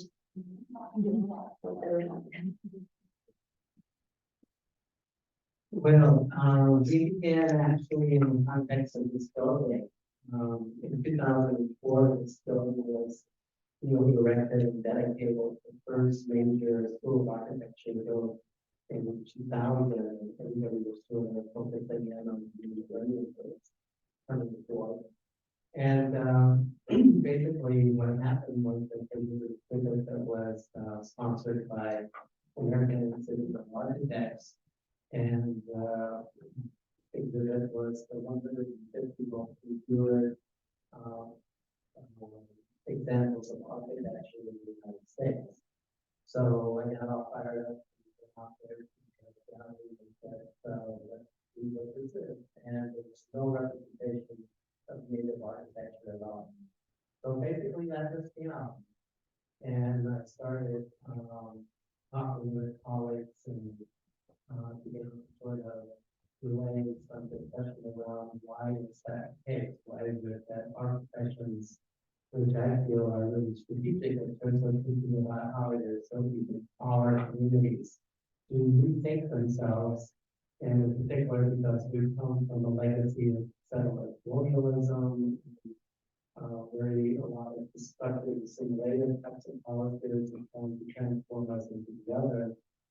Then as we try and forego all of this and think about the kind of challenges that we brought to our community, and how is it that we build our sense of sustainability and resiliency back again from the standpoint of not just technology and discussing all the impacts for the effects for the taking charge and say that how can we use the knowledge of the ancestors to begin to reposition ourselves by using traditional knowledge, but contemporizing it within the context of how it is that we then build our own communities, which we inherit in a way that is really meaningful and to, in order to be able to sustain, particularly our culture and language within our situation. So we've been doing a lot of work around trying to figure out how we talk about this, how it is that we begin to nurture our own, especially indigenous students, but also to begin to reach out to anybody who basically has a region to talk to the community, and also to nurture those that are our partners who may be on this, in a way that help in order to be able to facilitate this kind of process. So, and we're really placing ourselves in the right way that we can try and bring this kind of expression and be able then to transform the conversation so that people within our own community begin to take charge and do it in a way that really is expected in their own self. And that at the end of the day, as others that articulated many of the kinds of meetings that we have, they basically have said, if we don't want them with our children, then how are we going to know the meaning of the places that we inherited? And if we don't want them, and we don't know our culture, we don't know our language, we don't know our plays, we don't know our ceremonies, we don't know any of these kinds of things. So that would be a place to open because really become fundamental to how it is that we begin to enhance our way of beginning to develop what we call the toolkit, which is comprised of different ways of building these kinds of skills that we're adept at in our profession, to really begin to facilitate that process of pollination and really being together and actually beginning to express themselves and become passionate. So that's why I said started right there, because it's one of we see ourselves as being invisible and not even acknowledged in the tradition of building and design and community development. And seeing the professions take these basically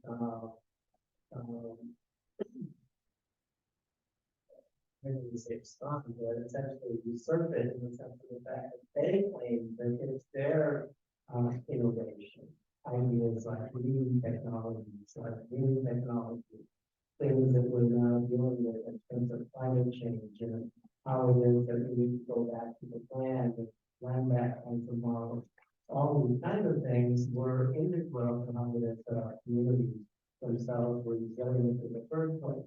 So let's acknowledge that, let's re-embrace it, let's re-energize it, and let's take it back and be able to apply it in a way that really, in a sense, achieves what it is that we want to see in terms of our visioning, or some futurism, some way of taking it from conversation to actually empowering ourselves into the future in terms of the who it is that we are.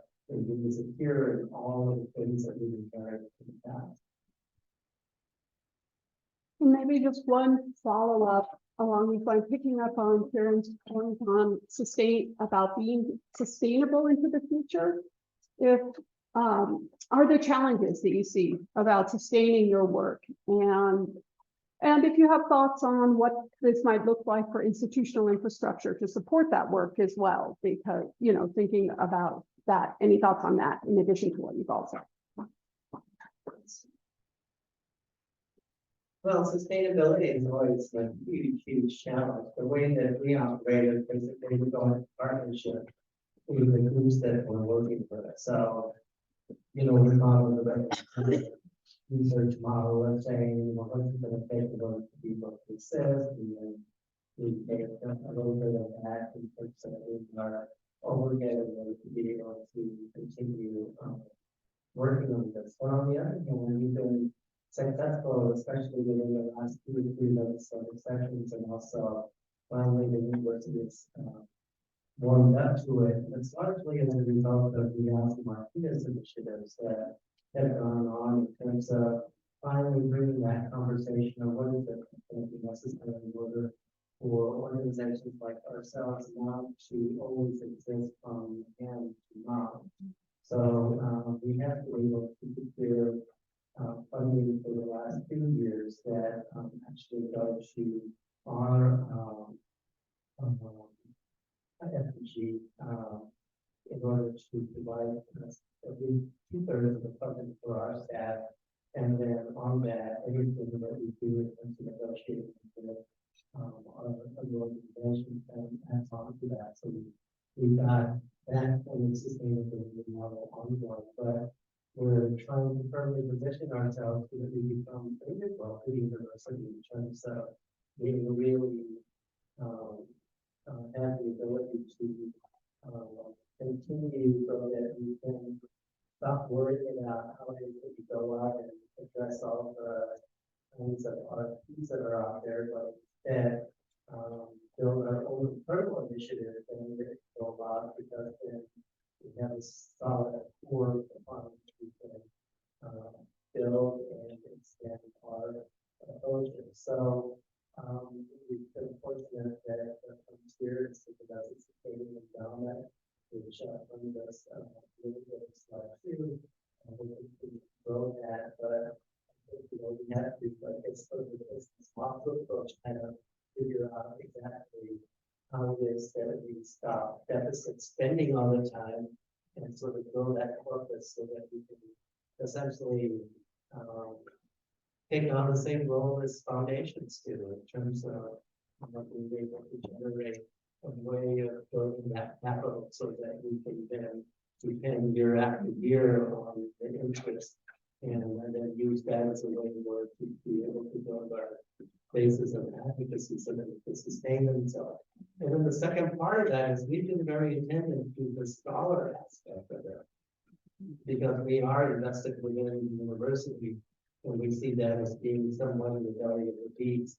So we have worked with our intellectual colleagues all over the country, especially in Canada as well too, in order to begin to especially integrate indigenous planning as being a mainstay within the foundation of scientific agenda.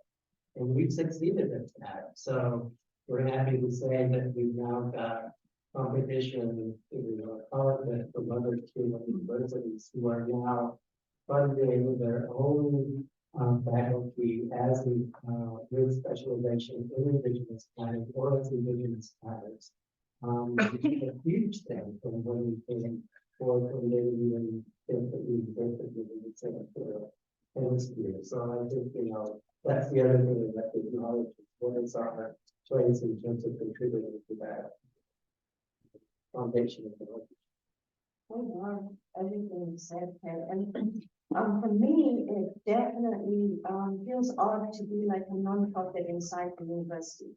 All of the nonprofit partners we sit with often see us as that as well, right? They're seeing how we have, and we're actually going and writing grants to similar places that nonprofit partners that we're with are writing, and so we write them together just so that that you don't do that to your neighbor, right? And so I think there has to be a different model, and we need to look at other universities and figure out how this can happen so that people aren't having to do it on top of faculty positions. I see so many faculty members just completely stretched, and they're doing it from the heart, right? So that means they'll do it regardless. They won't be paid, but they're burning out, right? Just trying to be faculty and do the other. And then the centers, right? There has to be something other than soft money, right? There has to, and then legislative, right? So UNM has a legislative priorities, and there's so many priorities that UNM has, right? So to look that list is also hard. But then I think, why can't all the centers and community engagement be a legislative priority, right? Why can't that as a whole initiative? So we can There shouldn't be any competition between the centers, there shouldn't be competition between faculty trying to get grants for community engagement. Anyone that wants to do it should try and be able to do it. And then we will have a culture shift, you know, at the institution. But there has to be a different way. Right now, suffering is just not realistic. Well, for your comments, I concur with. I'll take a different angle on it, so it's interesting. We're very soft. I mean, we operate solely mostly on NIH. I mean, I primarily, or Cynthia primarily works in the fields of health interventions and health equity.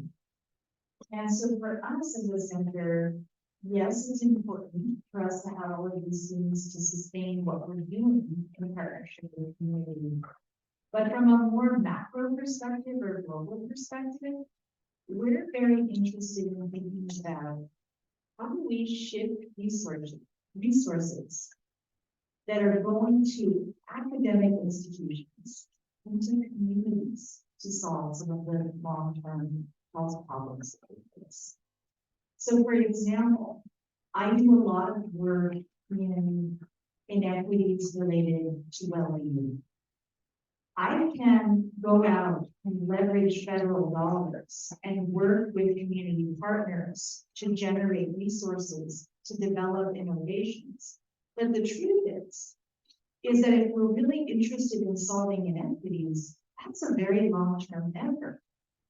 And so for us, the bigger question is how do we work at a scalable level so that resources are equally going to the importance of what we do in academic institutions, which is key, but also how do big federal funders also shift some of the resources to local communities, let's say in northern New Mexico, who aren't going to have access to those funds in the first place. So that's our goal. We're interested in generating more community power.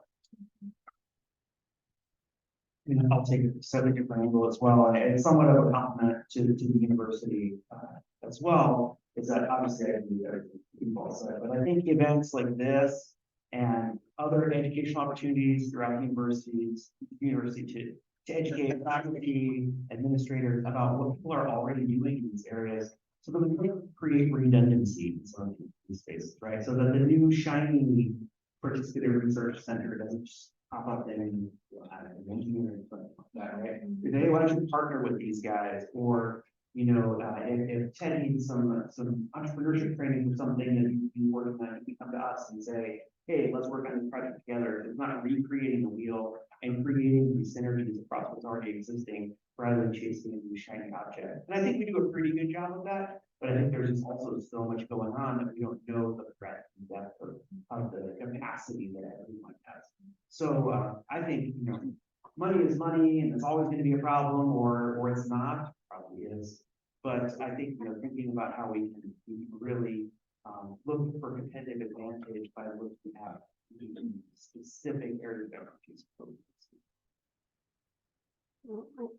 I will take this for any questions or comments. And then one out here.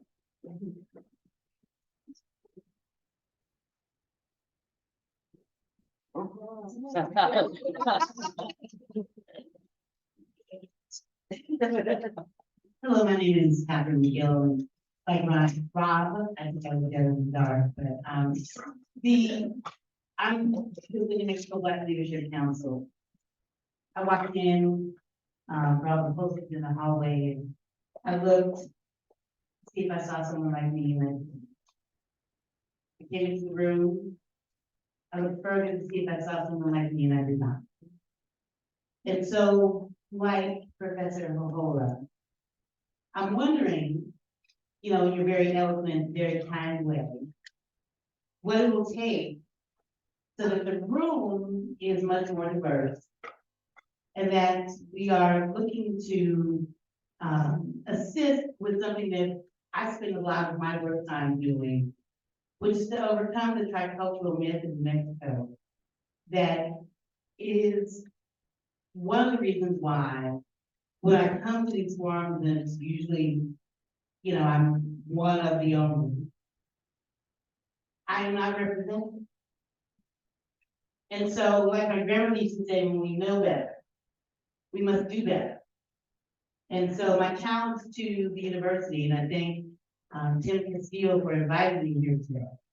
And I've had the opportunity to work with Shannon and with Karen, and I've certainly heard about you, Dr. Hohola, for many, many years, and glad to meet Rob on the panel and all the other panelists.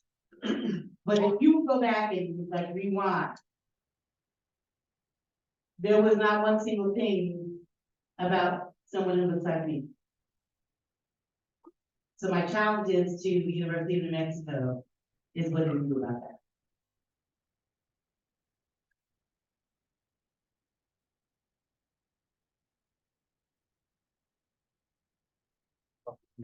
And there is another microphone if anyone wants to, I'm not sure this on a lot of the. Question and then you can respond. Oh, just for the camera. Yeah, not really.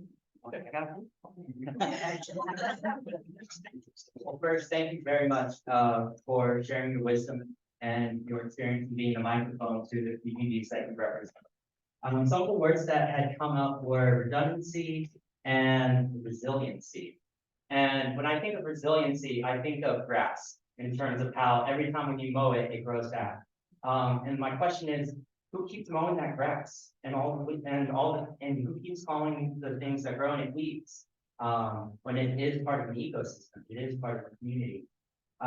Speaking of redundancy, yes, having to be aware of making sure we don't repeat programs, but how do we also make sure we're not making one program that actively or unintentionally or unintentionally, but actually works against the efforts of another program? Because what I realized, I'm honestly a visitor to New Mexico. After a year and a half of engaging with this community at UNM, realizing that we can say community engagement and be having two separate conversations.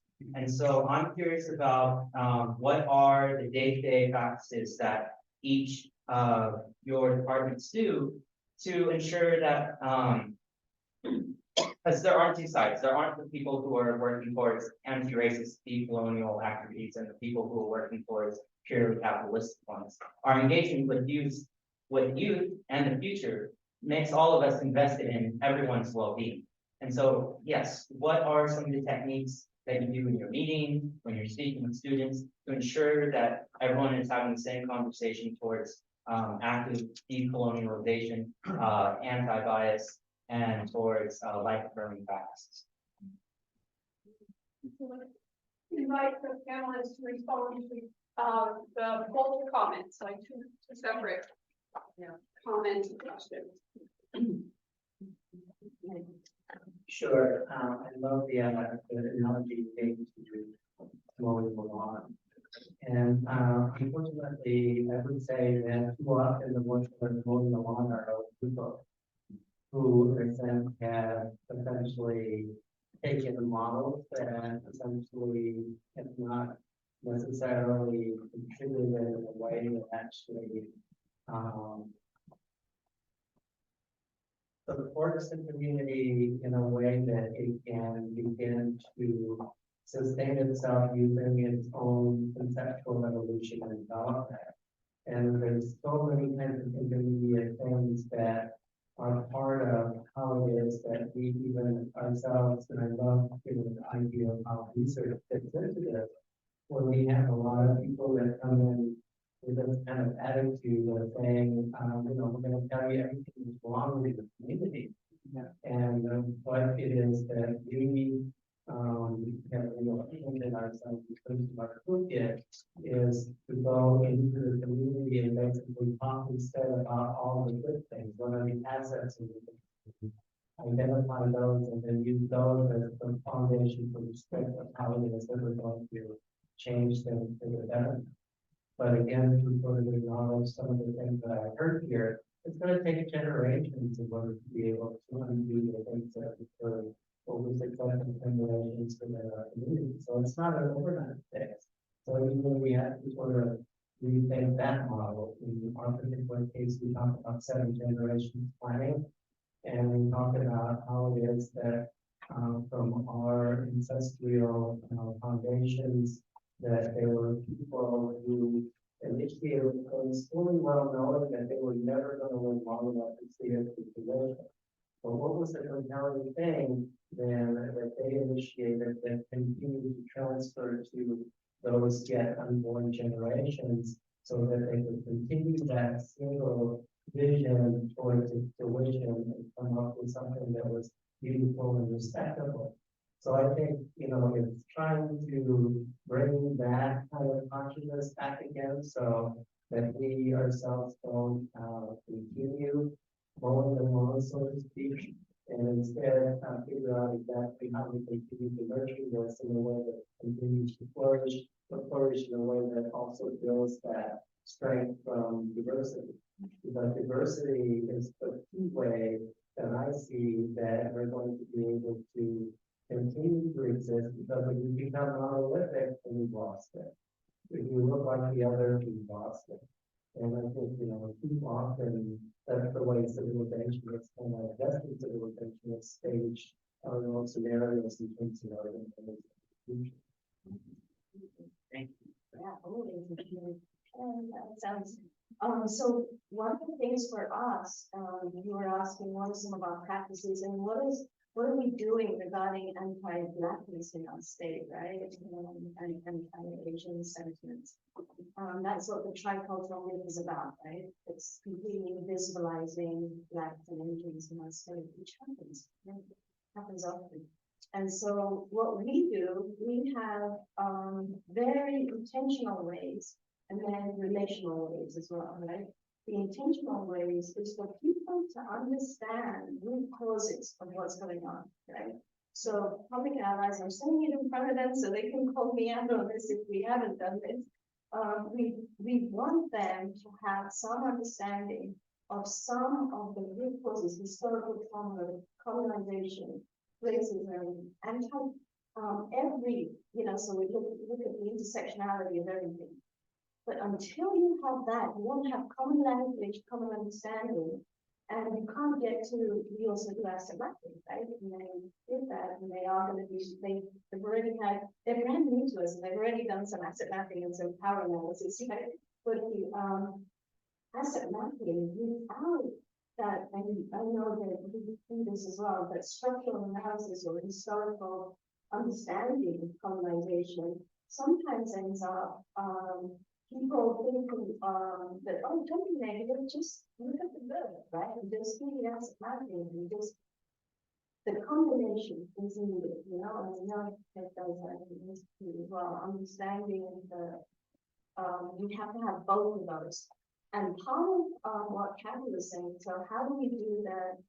How do we work with our young ones and our community members? Because what Ted spoke about was that internalized racial oppression that we all have, right?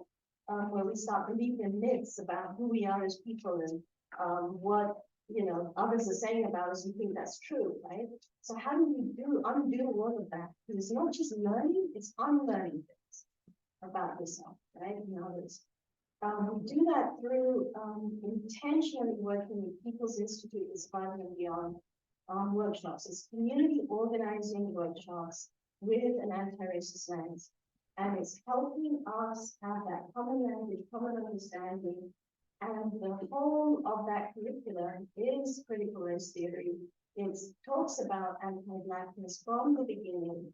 And it talks about how that manifests in New Mexico from a political perspective too, right? You'll talk about how, the Spanish do that as well. So it's using, it's part of UNM's curriculum, right? People all over UNM are teaching this in classes all over UNM. But if the student just gets bits and pieces, or some get it and some don't, then it won't matter. Right? We've got to have some sort of common understanding, common language about what's going on and why. Otherwise, we're not speaking to each other in a constructive way. People talk over each other, or they go in their own little subgroups, and they'll think, oh, this, and that's what's happening nationwide, but we shouldn't be making that happen here. We should take the opportunity as an institution to try and have people have those conversations across difference. Thank you. Thank you for the provocative and smart question. I'll just add that the Center for Social Policy is deeply embedded in creating pedagogical thinking. The tools that we use are always about, I'm a political scientist who works in a school of population health, who is interested in the structural determinants of disease, right? So the work that we do within the community is always about a deliberation between multiple people about what are those root causes, what do they mean, and how do we create solutions that make sense. Now, there's conflict in the work that we do. And so that's part of the process of how we work. It's not as though we take a naive approach and people sit around the table and share stories. There is a very deliberative value that we take and we use in the kind of work that we do. And for us, because we're deeply involved in the health field, it's that we're moving away from looking at individual behavioral issues in disease to really trying to understand and develop strategies that are looking at structural determinants and structural solutions that are really multi-level. Now, in some cases, that might really be working on efforts that are building on, let's say, indigenous resilience and creating indigenous ways of knowing. In other instances, it really might be looking at structural reforms that have led to, let's say, disparities in mental health among Latinos in our state. So this is actually quite intentional, even at the micro level of the work that we do. So I thank you for your question. It's a great one. Thank you. I think that turned on in the middle of Shannon's. It was good if you couldn't hear it. So first, my apologies for your two things getting grouped together, although they are similar. So Kathy, I believe, I think you're absolutely right, and I think you bring up a good point, and I think that's why we need to open ourselves up to these opportunities to get I was the wrong word, but to point out the opportunities that we miss in terms of inclusion of people from different backgrounds and from different opportunity sets. All too often we make these kind of excuses, right? Well, I just put the call out there, and that's who we kind of got, right? And we can't be held accountable for that, but I don't think that's accurate. And I actually come to it from my academic training, and most of my publications are in the areas of diversity, equity, inclusion, belonging, all of those sorts of things. So, we do intentionally reach out and create opportunities for students, specific students, whether they be Hispanic or Black or Asian or female or from rural entities, to really be able to capitalize that. And I use the term competitive advantage, and I understand that in a community engaged research session, that's probably a little bit of a no-no. But I think that there are ways that we can look to students and we look to people in the community to be able to harness that unique value that they possess as a portion of their competitive advantage. And how do we help them through that, and how do we develop them in those sorts of areas? I briefly alluded to it, but with our CSP, and I said it the wrong way, our regional connectivity student project that we're working on, we're looking at rural students. We specifically sought out students from rural areas of New Mexico. And how do we address their specific concerns about being from a rural area, right? And that's one example of what we've done. We got some feedback from San Diego National Labs, and they said, we want to do this Tech Navigator competition, but we don't want all white men in this competition. So we specifically went out and started a conversation, right? Because you have to talk with the community, like we've all talked about here, is what do you think about this? Why would you, we're getting feedback that we don't have a diverse enough representation in this competition. How can we get more people to be included? Specifically, I'll use women as an example. We said women do not operate in STEM fields at a proportionate rate. We need women to participate in this. That was enough on the female perspective to say, okay, great. And we had 80% women participate the second year that we did it. We've done the same thing with other groups. We've done it with Black students. We've done it with Asian students as well. And we've tried to create this sort of mentorship network and done matching not only on area of expertise, but also on the sociocultural aspects, right? So people can see themselves in those areas. So definitely super important. To your comment on who mows the grass, that's an interesting question. I should defer to the provost to see what he would like to say on this.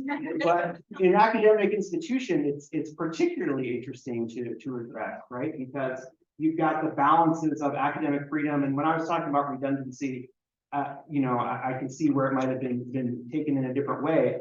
But how do you create checks and balances? How do you have sort of faculty governance, yet you have academic freedom? And how do you have standards and practices, but then also allow people to they have tenure and they're allowed to explore whatever they want. I think we actually do a pretty decent job of letting the grass grow maybe a little high here, which is great. So should anybody be mowing the grass? I mean, in a utopian society, maybe nobody. But I think from a reality check and a scarce resources perspective, I think we do a pretty good job of letting some areas grow and then maybe plant some new seeds in other areas, and that's. Thank you. Mm-hmm.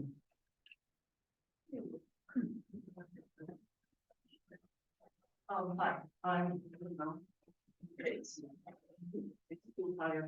I'm Mark. I work here at the university. I'm the office of the CIO, the community programs. But I've had a number of years work on different initiatives that are at the park and the things we're talking about here.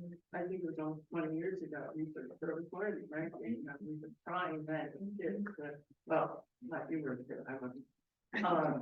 How do we engage our students? Here's my question, and I'm not sure how to shape it, so I'm sure somebody else here can. But the university, in my experience, we've had different kinds of gatherings of people and from neighborhoods where people have said, this is a foreign place. That isn't the way that it's always said, just that way. But it's not an accessible place. And so there are people like me, I'm just an ordinary person, and I know Kathy, and I know the tremendous work over the years that's happening in the IB International District. Tim, the CEO, Tim, wherever you're sitting, I met Tim somewhere here along the way, and I had actually hired Dr. over from EDAC to teach something in continuing education. Anyway, the point is this. I recently asked Kathy and Tim and Sue, you want to get together? We realized that there's something in this, I could spot something in each of them, right? So something has percolated to the top, and we'll be hearing more about that along the way here. But my question to you is, does that kind of, and all the young people sitting here, is this very non-academic way of just bringing people where everyone belongs around the table, and we're not talking about or teaching anti-racism. We're not teaching about the what is it, tricultural, I've been here the whole thing, I don't know what to call it. But it happens. There's a transformation. Something happens in the human relationship. It has already in our rooms, right, Kathy? We brought people together in a convening, including the CIO for this institution. So what's the connection of that? Community engagement. But it was down to earth, people sitting around the table doing something.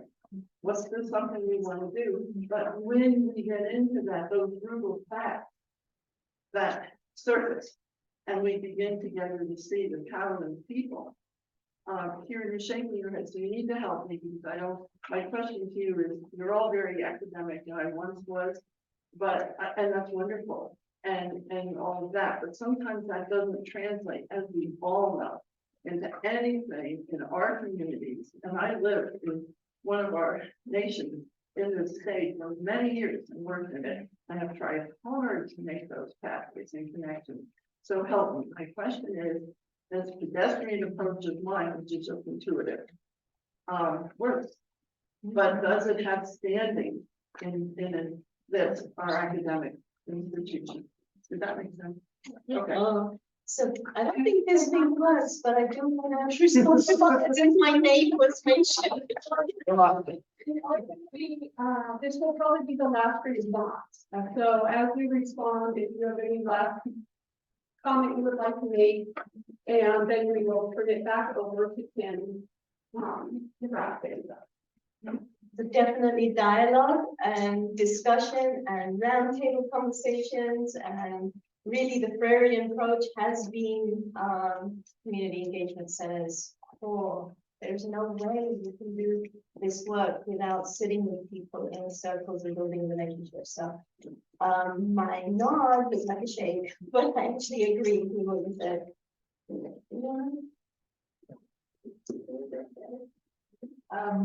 I'm playing the academic on TV right now, and I'm in community. I engage in very different ways. You know, I agree with people, and that's probably what my work looks like day in and day out. But I appreciate you sort of calling us into that in this setting, because we are being quite active. Yeah, I think it's a good point. I'll be very aggrieved that we are in the community engaged space that we're talking about. And I think, you know, and again, I think it's also a little bit insulting to say that you can't be academic in the community, right? I think, right. No, I agree. No, not. But I think there's that line kind of walk. But I think the kind of message to take away here is that everything is a two-way communication operation here, right? That all of the issues we brought up and everything that we talked about can maybe not be remedied, but I think we can at least increase our level of knowledge and the level of options that we have to kind of try to change things and make movements. There has to go with that communication in both directions. And so I think it has to be accessible for people. It has to be sort of at the level that they're comfortable engaging in. I'll just say one more thing, because we've done a lot of work around this. It is deeply relational, yes, but structural governance matters and sharing resources matters. And Catherine, I always appreciate what you say, but it's also about sharing meaning. And when we're doing grant funded work, we set up co-governance in the project so that it's not just about being fun, but that the community voices actually have a say and a vote and a decision-making role in the grant.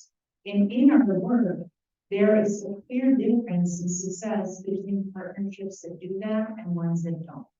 And that's my academic side. We have evidence to back that up. So I'll just conclude with that. And we'll just have help one more from Ted. So I'll just say that the thing that I acknowledge and I embrace is that I do recognize that I'm in a position of privilege. And that it's taken decades in order for me to be able to move myself into a situation that in a way should be done in a responsible manner of enabling others to be able to use what it is that I've been able to bring forward so that they then have the opportunity to be able to follow and expand on it. And I think part of the problem that I see from an institutional framework as an academic is what is the commitment of academia in order to make sure that there are others who are going to be mentored along the way in order to pursue this, because I have my my batteries are coming to an end, so to speak, right?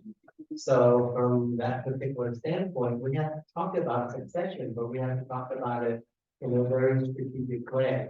So I think, what we all share in common here is that we've all worked steadfastly to be able to build these institutions that hold enormous potential in terms of being able to transform in valued ways, in ways that have already been seen as being as working.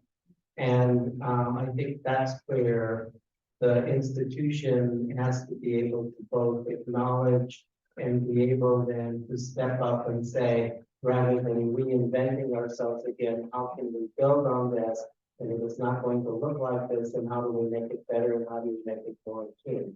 But it's here already. So let's just do that instead of trying to import some other framework where we start from the bottom all up again, start mowing the grass all over again. That's not going to help us anywhere from that standpoint. So. And with that, if you would join me in thanking you for your responses and the panelists for their participation.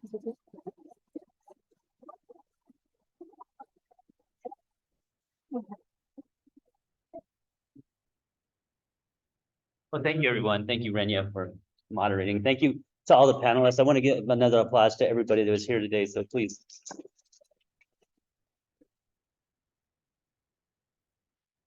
As we move this community engagement forward here at the institution, I think we have a lot of work to do, and the advisory committee that I'm working with have really started to engage these topics and this conversation about being able to advocate for the community, having a place where the community come to us, and I think that's one of the things that we have to figure out and create a place for community members to come to the institution and have that open door and that conversation. So. In the spring, we're going to have another, I don't know what we're going to call it, maybe a workshop that starts to address this and really starting to look at how we retool this model and really think about it for the future and really for sustainable for the future. So I wanted to thank Provost Holloway for allowing us to have this symposium today. Thank you so much, Provost. It's been a wonderful day. I'm glad this is over. It's been a lot of work. But we do have some wine and cheese and hors d'oeuvres for everybody. And so if you go down to the end of the hallway on the west end of the building in the gallery, there'll be some food there and some drinks. And then we're blessed by the music department being able to provide some music for us. So please join us. We'll be here till about 6:30. So thank you so much for coming. Thank you, everyone.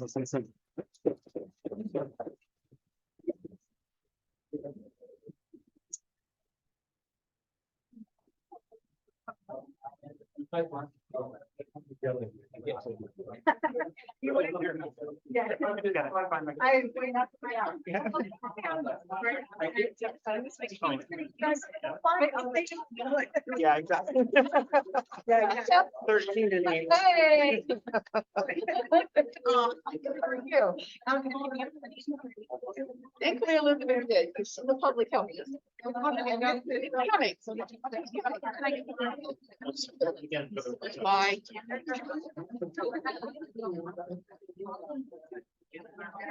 Great job, bro. Yeah, thanks. Yeah. Yeah, good stuff, man. We got to go have some coffee. I'm ready, man. Okay. Everyone. Yeah.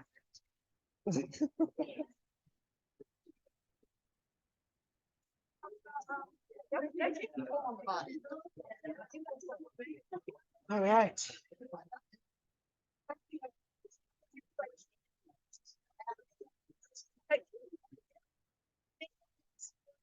Our microphones died, so it must have been time. Yeah. The microphone dies. Time to go. Yeah, everything's done. Time to go home. Yeah, exactly. Just maybe if you could just have that up. Put it in the office. The bag is right there. Yeah. So the yeah. I'm sorry. Hey. No, it's really nice to meet you. Oh, Thank you so much. Yeah. Yeah. Your audience would be. I'm a little short on this term. Be quite eloquent. I gotta get back on the game. Yeah. We don't want him to retire, but evidently that's down on the horizon somewhere. So, very much. I know, exactly. Thanks so much for staying. Thank you. Wonderful. Well, All right, you have to do it again? oh yeah, we'll do it again. I think we've got some good momentum, so. Yeah, I mean, I won't tell. Oh, no. Somebody's gonna yell at me. Somebody's gonna yell at me. No. You did, I saw nothing. You saw it. There were no witnesses. Why would they yell at you? Exactly. Provost put a sticker down, idiot. Yeah, I think, some of these questions, of course, were driving more people in the room. And one size doesn't fit all, I think is a big challenge. It's hard for people to sometimes look through their own lens and look at their function to the way other people function. Right, yeah. I'm not here, but I sat and knocked down drag out fights in Michigan between CBPR people and social science survey researchers. Oh, yeah. This is the only way to do it. Right. This is the only way to do it. No, it's not. Yes, it is. Oh. Agree to disagree. Right. There doesn't have to be Yeah, one no way. way, exactly. Well, But there's that tendency to kind of one way. yeah. And, it's part of it, questions about funding and sorting resources. And so on. One of these groups is funded differently. Yeah. And there will always be some. Right, yeah, exactly. Well, and then There may be different best models. there's not one fits all, right? Exactly. So, well, I think But it's all good. we created a conversation. Yeah. So I think that's what I It's want. about mowing the grass. That's right. That's right. I still gotta think about that one. I was still wrapping my head around it. I was like, oh, okay. It was very long-winded, and then I finally kind of got it. Yeah. Well, I have a sense, I decided that meaning was constructed by people's answers, whether it was intended in the original comment or not. Right, exactly. I was sort of thinking about the analogy of, we all have funders. The university has funders. Right. We're funded by the state, we're funded by gifts, we're funded by moms from Silver City paying tuition. Sure. Those are just funders. Right. And they all have different expectations of what to do. Exactly. Well, I mean, I think The AmeriCorps model, which I've known about before, it's an important observation. Why does AmeriCorps make the community part a big part of the salary for the allies? Right. It's because, one, that gives the ally agency, say. Right. Two, it validates how the ally doing is valuable. Right. In fact, a way to exert power is to say, here, they're free. Now do what I want them to do. Right. Oh, I don't like what you're doing. I'm gonna take them away. This is the way I built power. Right. AmeriCorps was very thoughtful and intentional about having the partner co-fund. Right. It's interesting. I hadn't thought about that. I mean, it's a well-known piece in global development. That if the local community doesn't have skin in the game, Right, they're not gonna. whatever you're gonna do will fall apart and fail once you leave. Right. So you gotta have skin in the game.